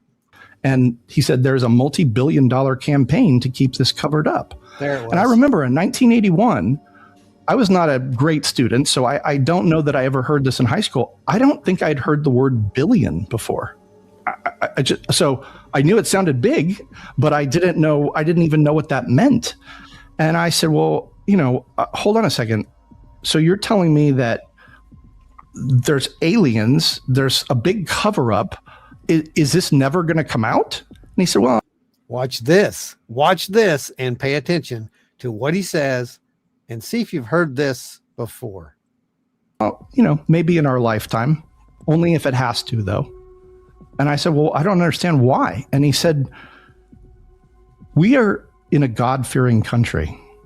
If you take that away, if you pull that out from underneath everyone, you're going to lose a huge portion of the population. And if you do that on a global level, and you take away what people believe in, you are going to disrupt the one thing that holds the whole world together, which is the global economy. Now, it's important to understand that these are the same arguments that have been brought up against disclosure since the first briefing on this, right? Is it true, or is that just their way to fear these people, make these people afraid of disclosure? Because if you do that, this is what's going to happen. Knowing full well probably that's not what's going to happen at all, that people can adjust to these things, just as Luna had said earlier. But only if you tell them partially. But only if you tell them partially. You can't tell them what it is. But you can give them the data and let them make up their own mind. A person is smart. People are dumb, panicky, and dangerous animals. It's one of my favorite sayings ever. That's true. Brent and I have been endeavoring to do is to show it to key people and say, what do you make of this? We are getting a collection of differing opinions, to be quite honest with you. Not everyone agrees with everyone else about it. And we are building toward it in the podcast itself, because we kind of want, what you've just done is you've helped us put it in context. We want the series to put it in context, because we want to do an episode where it's in the show. You can look at it. It's on the website. You can look at it. And frankly, we'll even come back on your show and let you put it on the air, and we'll look at it. Now that's how you do it. That's how you do it. That's how you show something. That's how you actually disclose something. So if we want to know the secret of the universe, according to the Office of Naval Intelligence, that would be, 33 years ago when they wrote it down at your launch party. 30, it's coming up 30 years ago. It's coming up on a future episode of Sound, Light and Frequency. And I know that sounds kind of like, well, why can't you? I think what people would like us to do is to go post it on Reddit right now and just let everybody have at it. No, gosh, keep us in suspense. It's good. It's fun. What the heck? Well, we are storytellers, Ross. We work in Hollywood. But more than that, it's just that it's not that simple. As you look at it, there are a lot of different ways to look at it. We aren't saying personally that it's the secrets of the universe, as this guy put it, but we're not saying it's not. Well, we're not saying it's not. Probably because we don't know what the secrets of the universe is, but right. So it's kind of hard to judge against that, right? What's our next ones we got there? So Dave Eggleston brings up a point. He says, as a Catholic, maybe I'm too open-minded, but if you think that your God can create everything, what's to say he can't create life elsewhere in the universe that he created? That is something that I, as a Protestant, has also, said to many people for many, many moons. And, LW, and I've had long conversations in the past about it, and just back and forth. And then, because LW, I don't know, Dave, I don't know if you're seeing LW, but he's also Catholic as well, and he's very active here in our channel. Then we've got Seth here. Seth says, I don't buy into the theory that people would lose their faith solely from learning about this info. The universe is a massive place with tons of possibilities. 100% agree as well. And then Oz says, so they Jen, LOL, deliberate, fear up, yep, in hopes of suppressing disclosure and distract from other things. I think we have figured this out. I think you have. I do, because I think that's exactly what you're seeing. Anytime that we see these people who are briefed and told about this stuff, where they go in the office and they cry. It even said there's even the story that Jimmy Carter did that he got a briefing and that he learned and it tore him up, and he was told why he couldn't come forward. This is a repeating thing. Chris, thanks, brother. We appreciate you, man. I hope you're feeling better, my friend. Right there. And then it's not a question of belief. It's about the evidence. Yes. Then LR says, I've always said that if we are the smartest beings in existence anywhere, that's both arrogant and scary as all get out. Yes. Oh, yeah. Agree. Oh, yeah. Yeah. Jordan Booker, I'm a Catholic too, Dave. Spot on. Yep. Then take us to presentation. I'm going to do the one last clip, and then we're going to let everybody talk about what we've heard. What have we learned tonight, children? That's what we're going to do. Lisa was having a debate with somebody, and now she thinks that her friend thinks that Lisa's going to hell now. Oh yeah. This is common. No, we're going to talk about this. We'll talk about this for real. All right, next presentation mode. You got it. Boom. Video up. This is our other clip, and this follows up. Is lying. Oh, yeah. Is history a lie, as you gentlemen asserted with your wonderful Dark Skies series? Well, we may have, I mean, yes, the answer is yes, to a certain extent. I have focused on this question you just asked Brent for since he told me that, right? What would make a person cry himself to sleep? Well, what do we know? We know Lou Elizondo, our mutual connection, has said that it's somber. Well, somber is pretty much like something you might cry yourself. But what would it be? Look, I don't know. There's nothing, but I can speculate, and that's what you asked for. Is it a deal that's been made with these non-human intelligences? Is it the fact that we are actually in a simulation or something, and there's no free will? Is it some sort of future knowledge of an event that will decimate the world as we know it? I mean, it's got to be pretty substantial, Ross, for someone to cry himself to sleep is all I can say about it. So I don't really know, and we can't know yet. But when you talk about Trump saying I'm gonna declassify these things, he's probably not going to declassify whatever it was that Mr. Harrington was briefed about. Nope. Probably not. Probably not going to do that. I would say not. I would say not. Godot says the wife, after that night driving away with Nixon, Jackie Gleason was never the same. And I think that's a very pertinent comment after that last clip. It's the same thing. Have they showed them the full thing? Or are they showing them either a narrative that they think will happen or a narrative that they use to build the fear? So you will not say this. You can't say this. Everything will collapse. It's going to be your fault if society collapses. You don't want to do that. Do you really want to know that? That kind of mentality. Right.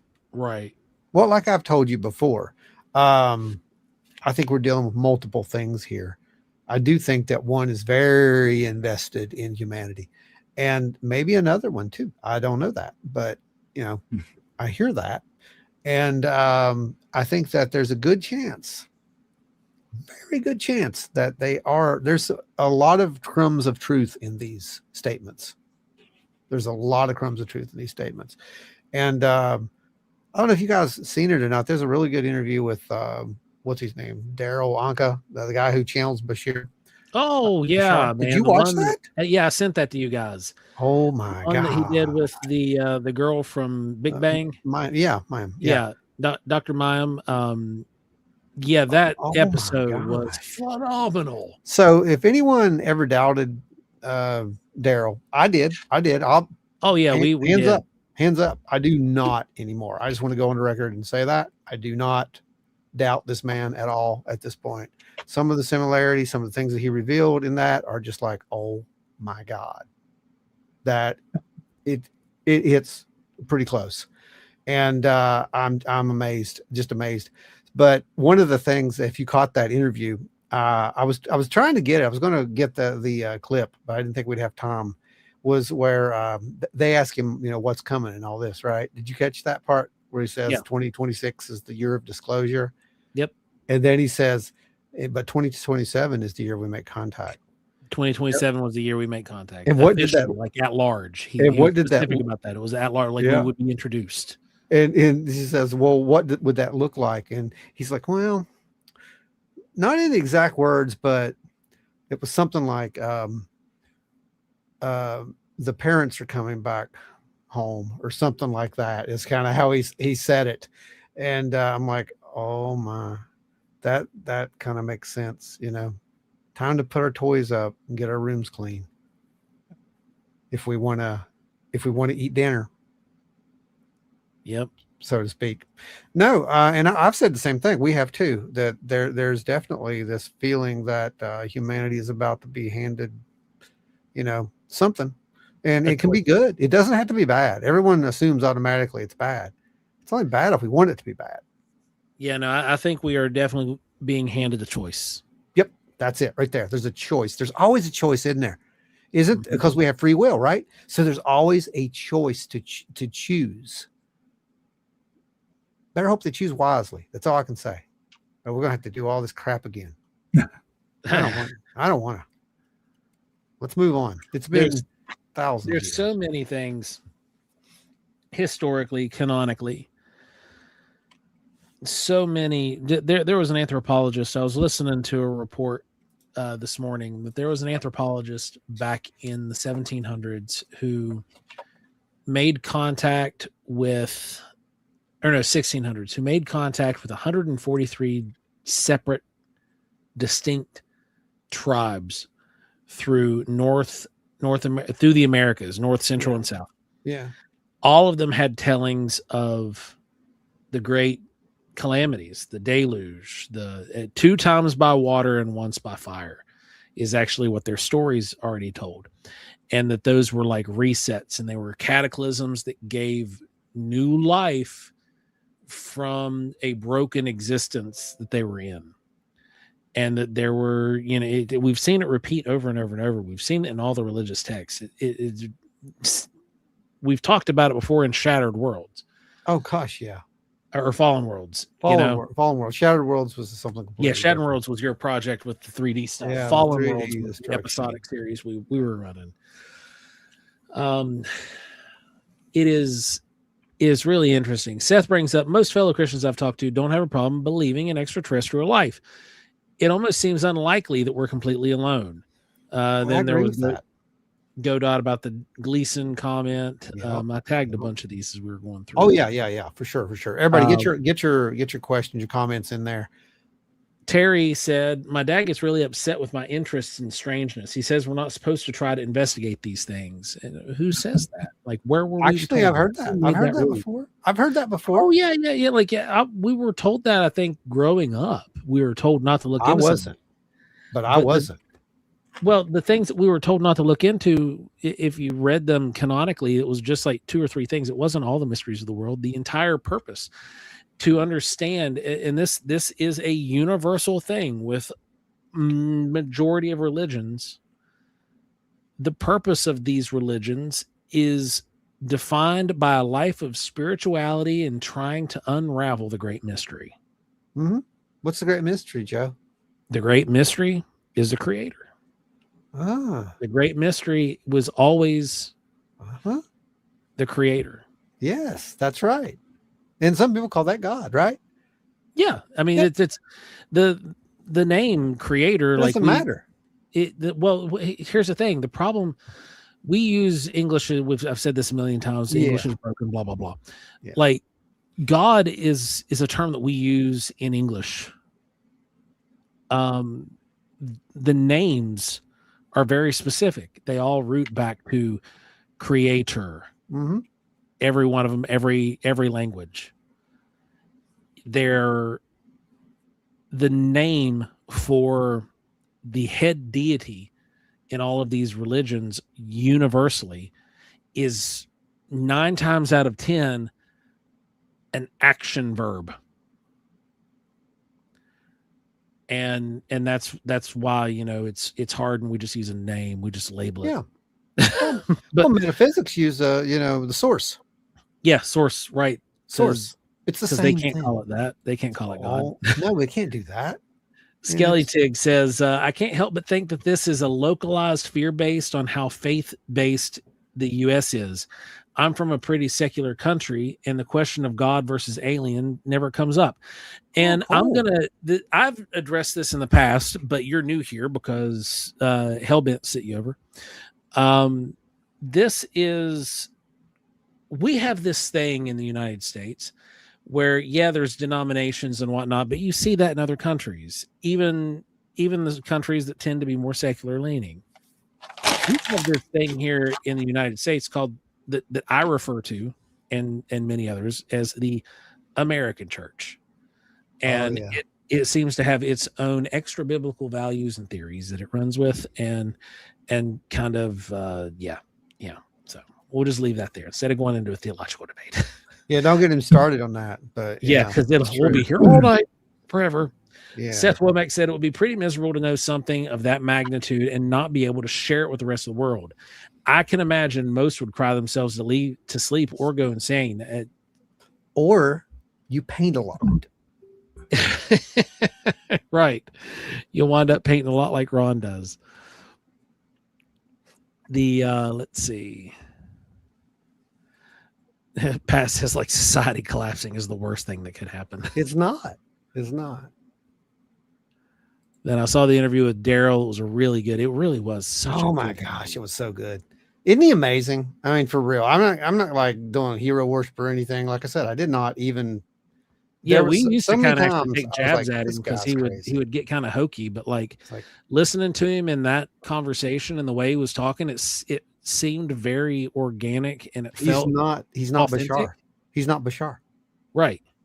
He's not Bashar. That's the whole thing. It's just like Yeah. you can tell when that happens.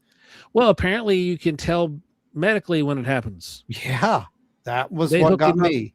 They hooked him up to EEGs and ran him and like the brain waves are off the rails different. Gamma. And well, not just gamma, like it was the focus, like the active part of his brain. Yeah. Like the part of your brain that stays active all the time would go just crazy whenever he was listening. But he said that gamma was the key. The gamma frequency was the key. And there's the frequency again, by the way. And it's the same thing we hear in metaphysics, frequency. It's the same thing these guys heard, 30 years ago, apparently, from this government informant. I don't think he was. Probably wasn't.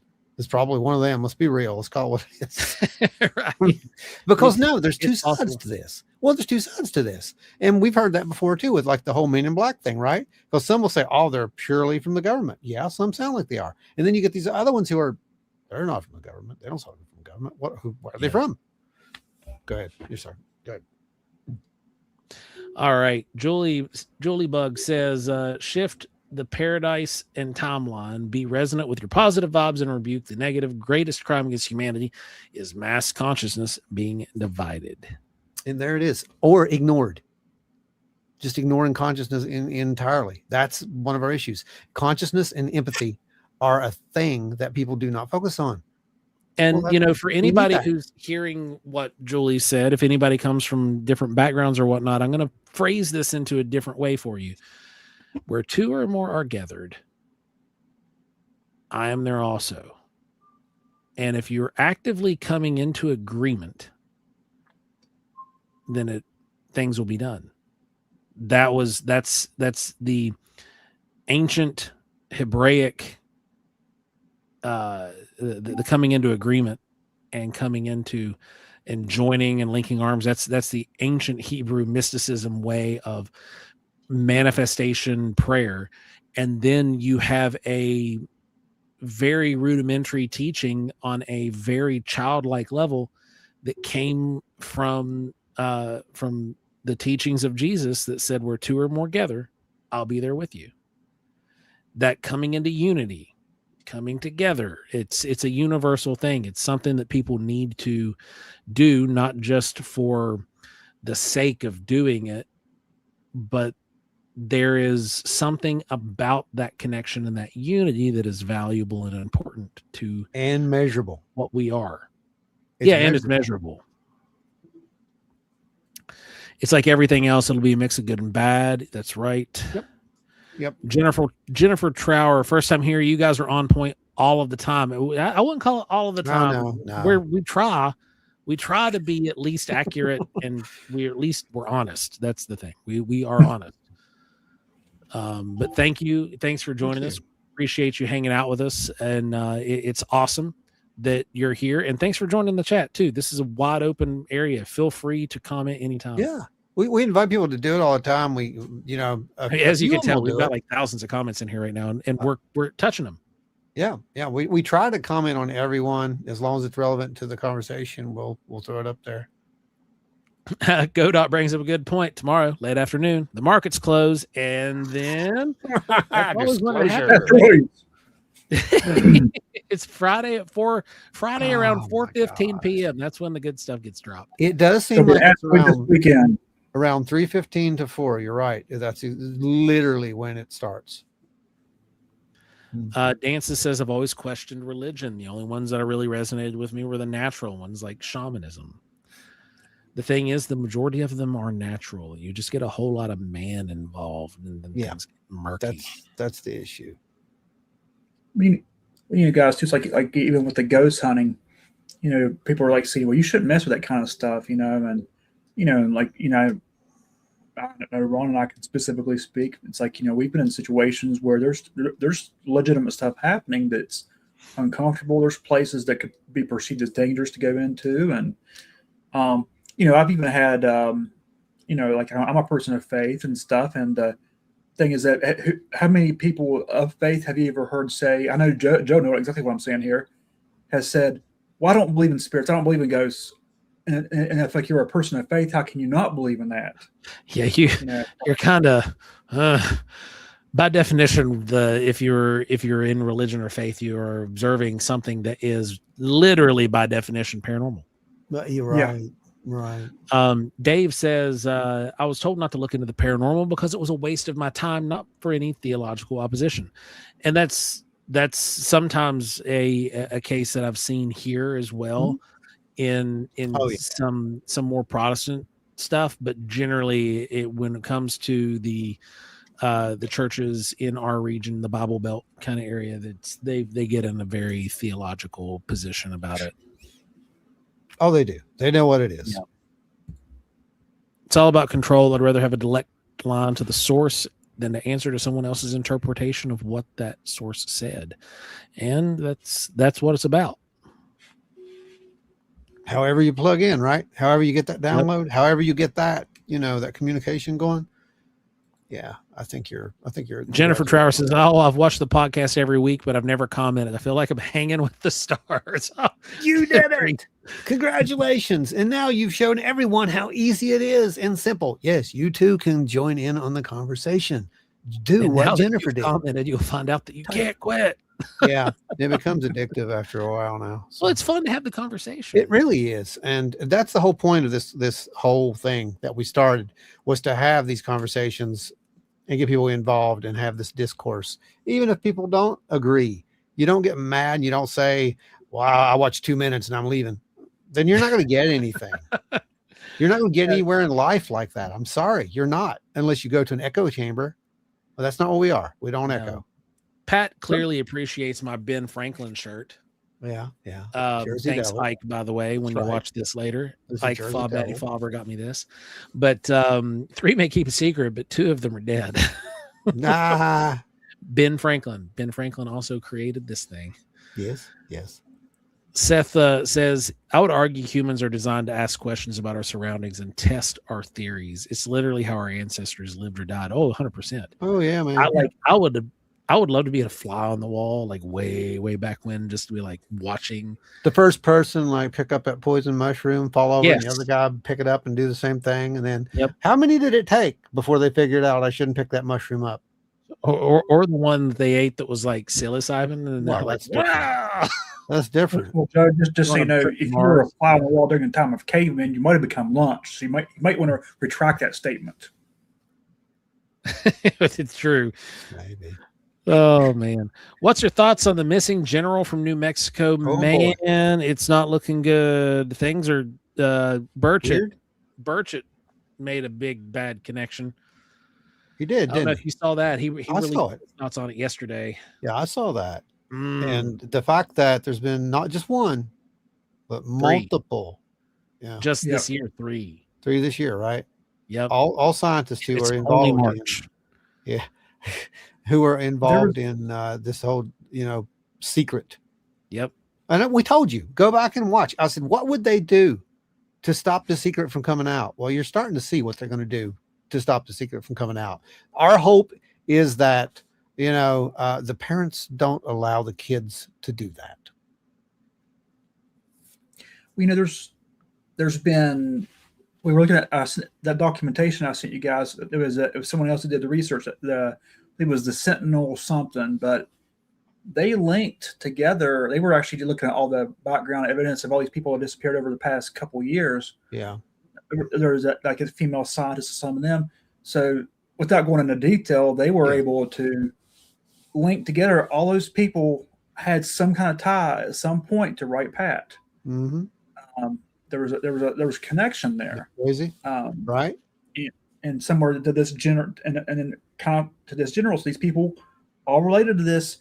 They worked on some of these secret programs, whether they were major or minor characters, and disappeared or they ended up being suicided. Yeah, right. We don't go there. We're not. Yeah. I don't want any part of that, to be honest with you. Yeah. We'll let other people cover those stories, but Right. as far as it goes, I don't want to know. I just want to put that out there. I don't know anything. We don't want to become one of them. I don't know anything. I mean, I don't know who these people are. Yeah. I just channel sometimes. I channel a UFO researcher. Yeah. No, I'm kidding. Yeah. Actually, Dave no. Eggleston says, I'm pretty sure the whole point of the Adam and Eve story is that we're manufactured life form. If you break it down to the fundamental building blocks, that is exactly what that says. You're not wrong. And I haven't thought about that until you just said it, but like it registers. Yeah. Skinner. I'm still gonna start calling you from now on, just because like Skinner? Skinner was one of my favorite characters from the X-Files. Yeah. And- Skinner was pretty cool because he'd be like, go do the thing, but don't tell anyone that I told you to go do the thing. And don't get caught. He plays it off. Thanks for keeping it free, Skinner. By the way, anybody who's new and just kind of catching up and seeing us here in this last little bit of the show, all of these folks who donate to this show, it helps keeps the lights on. It helps keeps the studio paid for. It keeps us out in the field conducting research, because we're not just talking heads. We actually go out and we do the thing, as you can see with Paranormal Horizons, Strange Realities, and some of the other investigation series that we have done. But most currently, Strange Realities here on our channel. Go check it out if you haven't yet. It's our new investigation series that is going to be installed periodically here, and I hope you enjoy it. It's so far had a great reception. Episode 2 looks fun, by the way. Just going to let you all know. Yeah. And these guys also keep everything free. Nothing's behind a paywall because of these folks. Exactly. Everything goes up for free, and the series goes up in 4K for free. So if you're one of those people that has 4K output for their TV, man, it's right there. You can watch it on your big screen.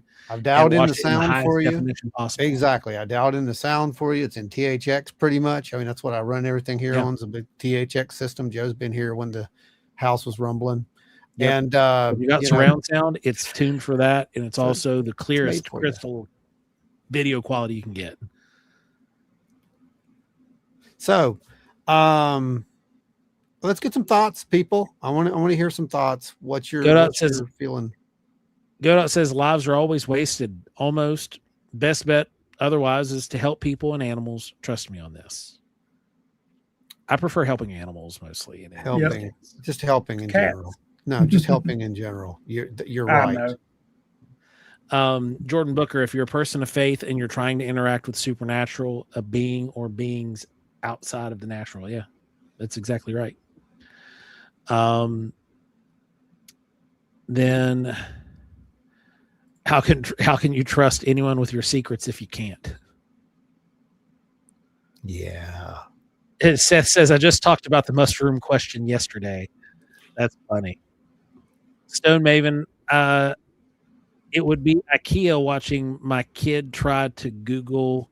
Oh, it would be like watching my kid try to Google search with the wrong search terms. Yeah. Trying to do a lot of this stuff can definitely be that way. Let's see. Citizens need to seize control of our own government. Enough's enough. It's our government. Okay, yeah. What are we going to do with it? There's the problem. We do. There's the problem. It's a great idea, but you've got to have. Now, here's the problem. So you do that, and 200 years later, you're right back in the same position because the exact same thing happened again. 250 years ago this year. I'm just saying that's the history's we there. Did the thing. It worked great for a minute, and now we're in a mess. So what do you do? No, for real. So what's the answer, right? And the only answer is to tell the truth for a change. Seth Womack said, God is like, nah, let's throw some dust, clay, and a spare rib together and just see what happens. You know what's funny about that is, I can relate to that. Oh, man. Strange Realities 2 when? Look for it next month. Would you stop talking? Who, me? Yeah. Why? You want to come edit it? Well, no, Pat said it. I don't care. You told him the date. No, it'll probably be next month for sure. Because it looks really good. It's cut up to where it makes sense. And it's gonna be pretty cool. I just got to go in and do all the fancy stuff to it now. And the fancy stuff takes a while. Skinner says, I know nothing, I see nothing, I hear nothing. Who said that? Sergeant Schultz or Ron? 9. I see nothing. Then let's see.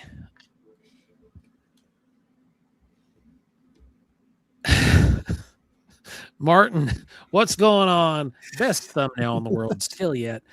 They better make fake space aliens scary or we'll just point and laugh our collective tail ends off. Oh my gosh. As scary as James T. Kirk fighting Gorn. Oh my Oh, gosh. man. Hey, Jennifer, thank you so much. We appreciate that. How many we got a lot, right? Yeah. So- Oh man, we've got. Okay, so I got to make so something. That's what many- you're saying. Okay, cool. I'll tell you exactly how many we got. Let me know so I can figure out what we got to make for them for next week. Because somebody got a new. We bus. have 12. Oh yeah, y'all get a new one. And that's 12, so that'll be a nice long one too. So we'll make them a nice long one. Maybe I'll make something with the new thing. That'd be cool. Jennifer right? Trower has just joined the lineup of folks who support this show. Also in the credits. You guys who, like Also in the credits of Strange Realities, by the way. Anyone that does that, you're in the credits, just to let you know. So from the second episode forward, Jennifer, you will be listed in the credits for Strange Realities. Because I'm not going to re-render the thing again. It's not going to happen. Yeah, not the first. Sorry about that. There's going to be the second one on. But no, you guys are great, and we really appreciate y'all. Write that down so I can add her. Then, Are you adding her to the crawler? Add her to the crawler. Yeah, I'll get her added to the crawler. That way I can just copy the crawler. Okay. Yeah, I'll do that. But yeah, you guys do. You make it happen. So that's what we do, and then we try to figure out ways to pay you back, whether it be with a little fun video or something that I put together, or a flute song, or who knows what else that we might come up with. But and then of course the series itself, because the series, that's a lot of work. It's a lot of work to actually do that, and it's really cool to see that that when people like it. Makes me happy. Makes Joe happy too. He almost smiles. Almost. Almost. But yeah, we got so many people that help with this thing, and we appreciate every one of you guys. And again, if you live close enough, April the 18th, collective meeting, sharing data. We're going to have Skinner's Trackway. demanding Trackway's gonna be sharing. a flyer, so we'll have to get a flyer up because Skinner's demanded it. Yes, you got to put that X up, man. Like that one guy did. He's put on molders, put it in the window, and then no. Yeah. Anyway, well, yeah, I'll do that for you. I'll get that made. Oh man.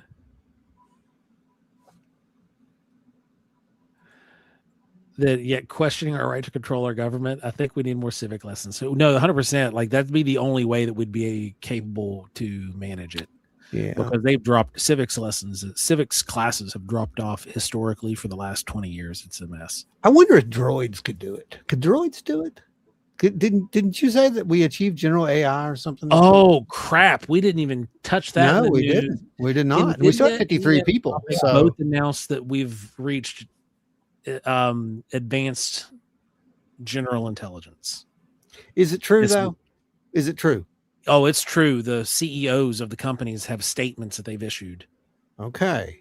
Yeah, I haven't seen anything really other than what you said. That's it. Oh no, I sent the link. So why is it not making big news? Well, think about it. Right now, we're facing the AI bubble, where we're getting ready to see a whole lot of this stuff fall apart. Yeah. And I put out a prediction, and y'all can take this as a grain of salt. business mind and business degrees. I just think about this stuff when I see it. And then having a background with, watching global politics pretty heavily, and how the world does things. When, because it is inevitable, when the AI bubble pops, it'll be similar to the 2008 housing market collapse. And instead of the banks being bailed out, the software companies are going to be bailed out, and the restrictions are going to be lifted, and the ease into the workforce for AI is going to be implemented in a way that is giving them more equity to rebuild that bubble. Yeah. And so the world's going to change a lot as soon as that happens. Within I'd say the first 3 weeks of the AI bubble popping, we will see, yes, Melania Trump did walk out to a children's education today. It was at a world summit on technology is what they were at. But it was children's education with technology. This was one of the most terrifying images that I have probably seen. It was straight out of sci-fi. Out of sci-fi. I mean, this is... Yeah, anyway, you deserve it if you're gonna do that. So it's that it's coming. You're gonna see it happen, and that's just how it'll be. They will loosen restrictions. It's too late, Seth. Yeah, right. It's too late for real. I'm not kidding. We said that 5 years ago. We hit AGI. We're there, and that's just the AGI that we know about. Yeah, that's the ones that we know about. You know that if that's the case, and there's ones that the government have had for years that already unlocked it, and these are just the first ones that are publicly. That's some of the theories about what this thing is too. Yeah, that's why we're getting AI right now with all this UAP stuff, because it's all related somehow, and that's one of the prominent theories is that it is, like we said, is literally the creator of some of this stuff. That may mean that it's literally the creator of us too. I said that again. That's the second time I said we're probably some kind of machine. We're just a biological form. It is interesting. Well, I'm just saying, it's a weird, that's where I project it going. And yeah, I know that kind of went dark, and it's not typically the kind of arena that we go into on this show, but I was telling one of my friends who's actively looking in a job market to continue his education. And we had that conversation yesterday, and I steered him in directions that were going to still exist in the coming years. But yeah, it's that was crazy. And then there was also another announcement that we're investing $27 billion in a moon base now. Are we? Because I heard we weren't going back to the moon. It's the last thing I heard. We're going to go circle it, but we're not going to actually land there. What's the story? Which one's real? Yesterday, it was announced by NASA that we are going to go to the moon and build a $27 billion base on the moon. And Elon Musk even said that even though he's been a proponent for going to Mars, it's extremely unrealistic to do so without first going to the moon and setting up a base, because it would be kind of like a dry run, essentially. As long as we're allowed to do it, I guess that's okay. Right. But it's supposed to start like post haste and be completed in 7 years. Oh, wow. So that's where all the robots are going? What you're saying? They don't need air. They don't need air. And it's safer. And you have all the solar you want on the moon. I'm just saying. It seems like a perfect place for a colony of robot beings to come to some form of general consensus of AI and take over said planet and have their own colony and possibly, go to war with the. No, I'm sorry, that's another. Cylons? What? It's a completely different story, right? Could never happen. Yeah. Never happen. I made a joke with Kelly yesterday about it, and I said, "Yeah, I think they're going to go up. They're going to establish a base on the moon, so that way they can justify like going to war with Alaska over oil." Well, you better be finding the 13th colony very soon. Right? Yeah. Well, you know what? I mean, there might be a 14th, a 15th, and 16th colony, and they might be just knocking on the door within a year. According to Bashir, that's what's going to happen. Imagine the drives off of the first tee at Trump National Moon Lane. Oh God!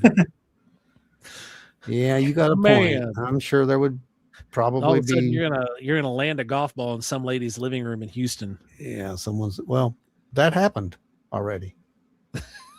I know, right? Yeah. Or just a little rockier. Yeah, it's just a little rock, but that's probably what it was, right? Please name it Roanoke. Ada Cox, thanks for hanging out. We will have a good weekend. I hope you do the same. Absolutely. We're going to have a great weekend. We got a little stormy weekend, but we're going to try to get out and do some things. Yeah.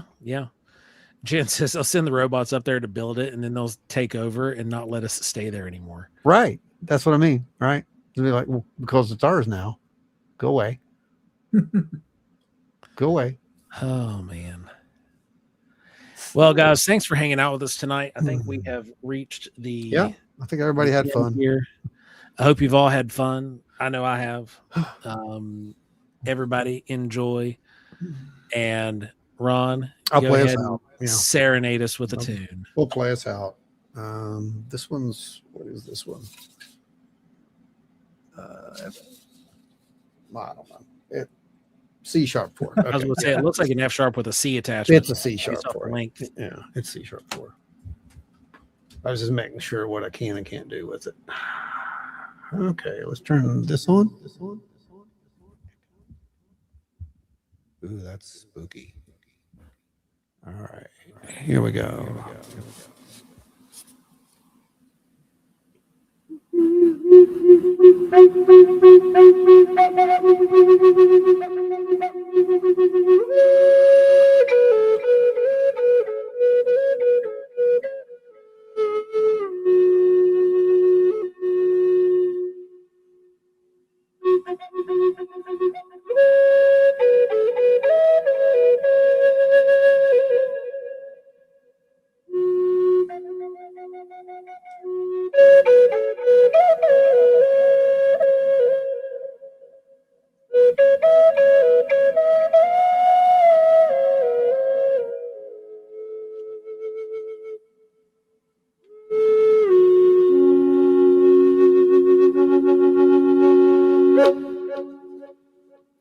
Well, everybody, that's going to wrap us up for tonight. Thanks for hanging out with us. Thanks for supporting the show. Share it out with some of your friends that you might think would be interested in this stuff and bring them along the ride with us. Leave comments.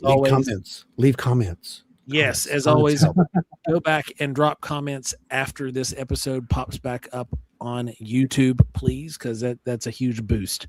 They like the algorithm lords tend to like that, and will throw us out there to more people, which gives us the ability to have more reach. And that's always interesting because we tend to draw a very good crowd. And when I say good crowd, I don't mean large. I mean a good crowd that is very interactive. You guys are harmonious. We don't have fighting in here. So yeah, thank you guys. Share it out. Get the word out. Tell everybody to get in here and hang out with the Wild and Weird family every Thursday night, 8 p.m. Eastern. And remember, we're going to the moon with the robots. I'm not going to the moon. That's so weird. I'm not going to the moon. And next week on Wild and Weird Radio, the didgeridoo. Stay wild and weird. End it. I have to hit it 3 times.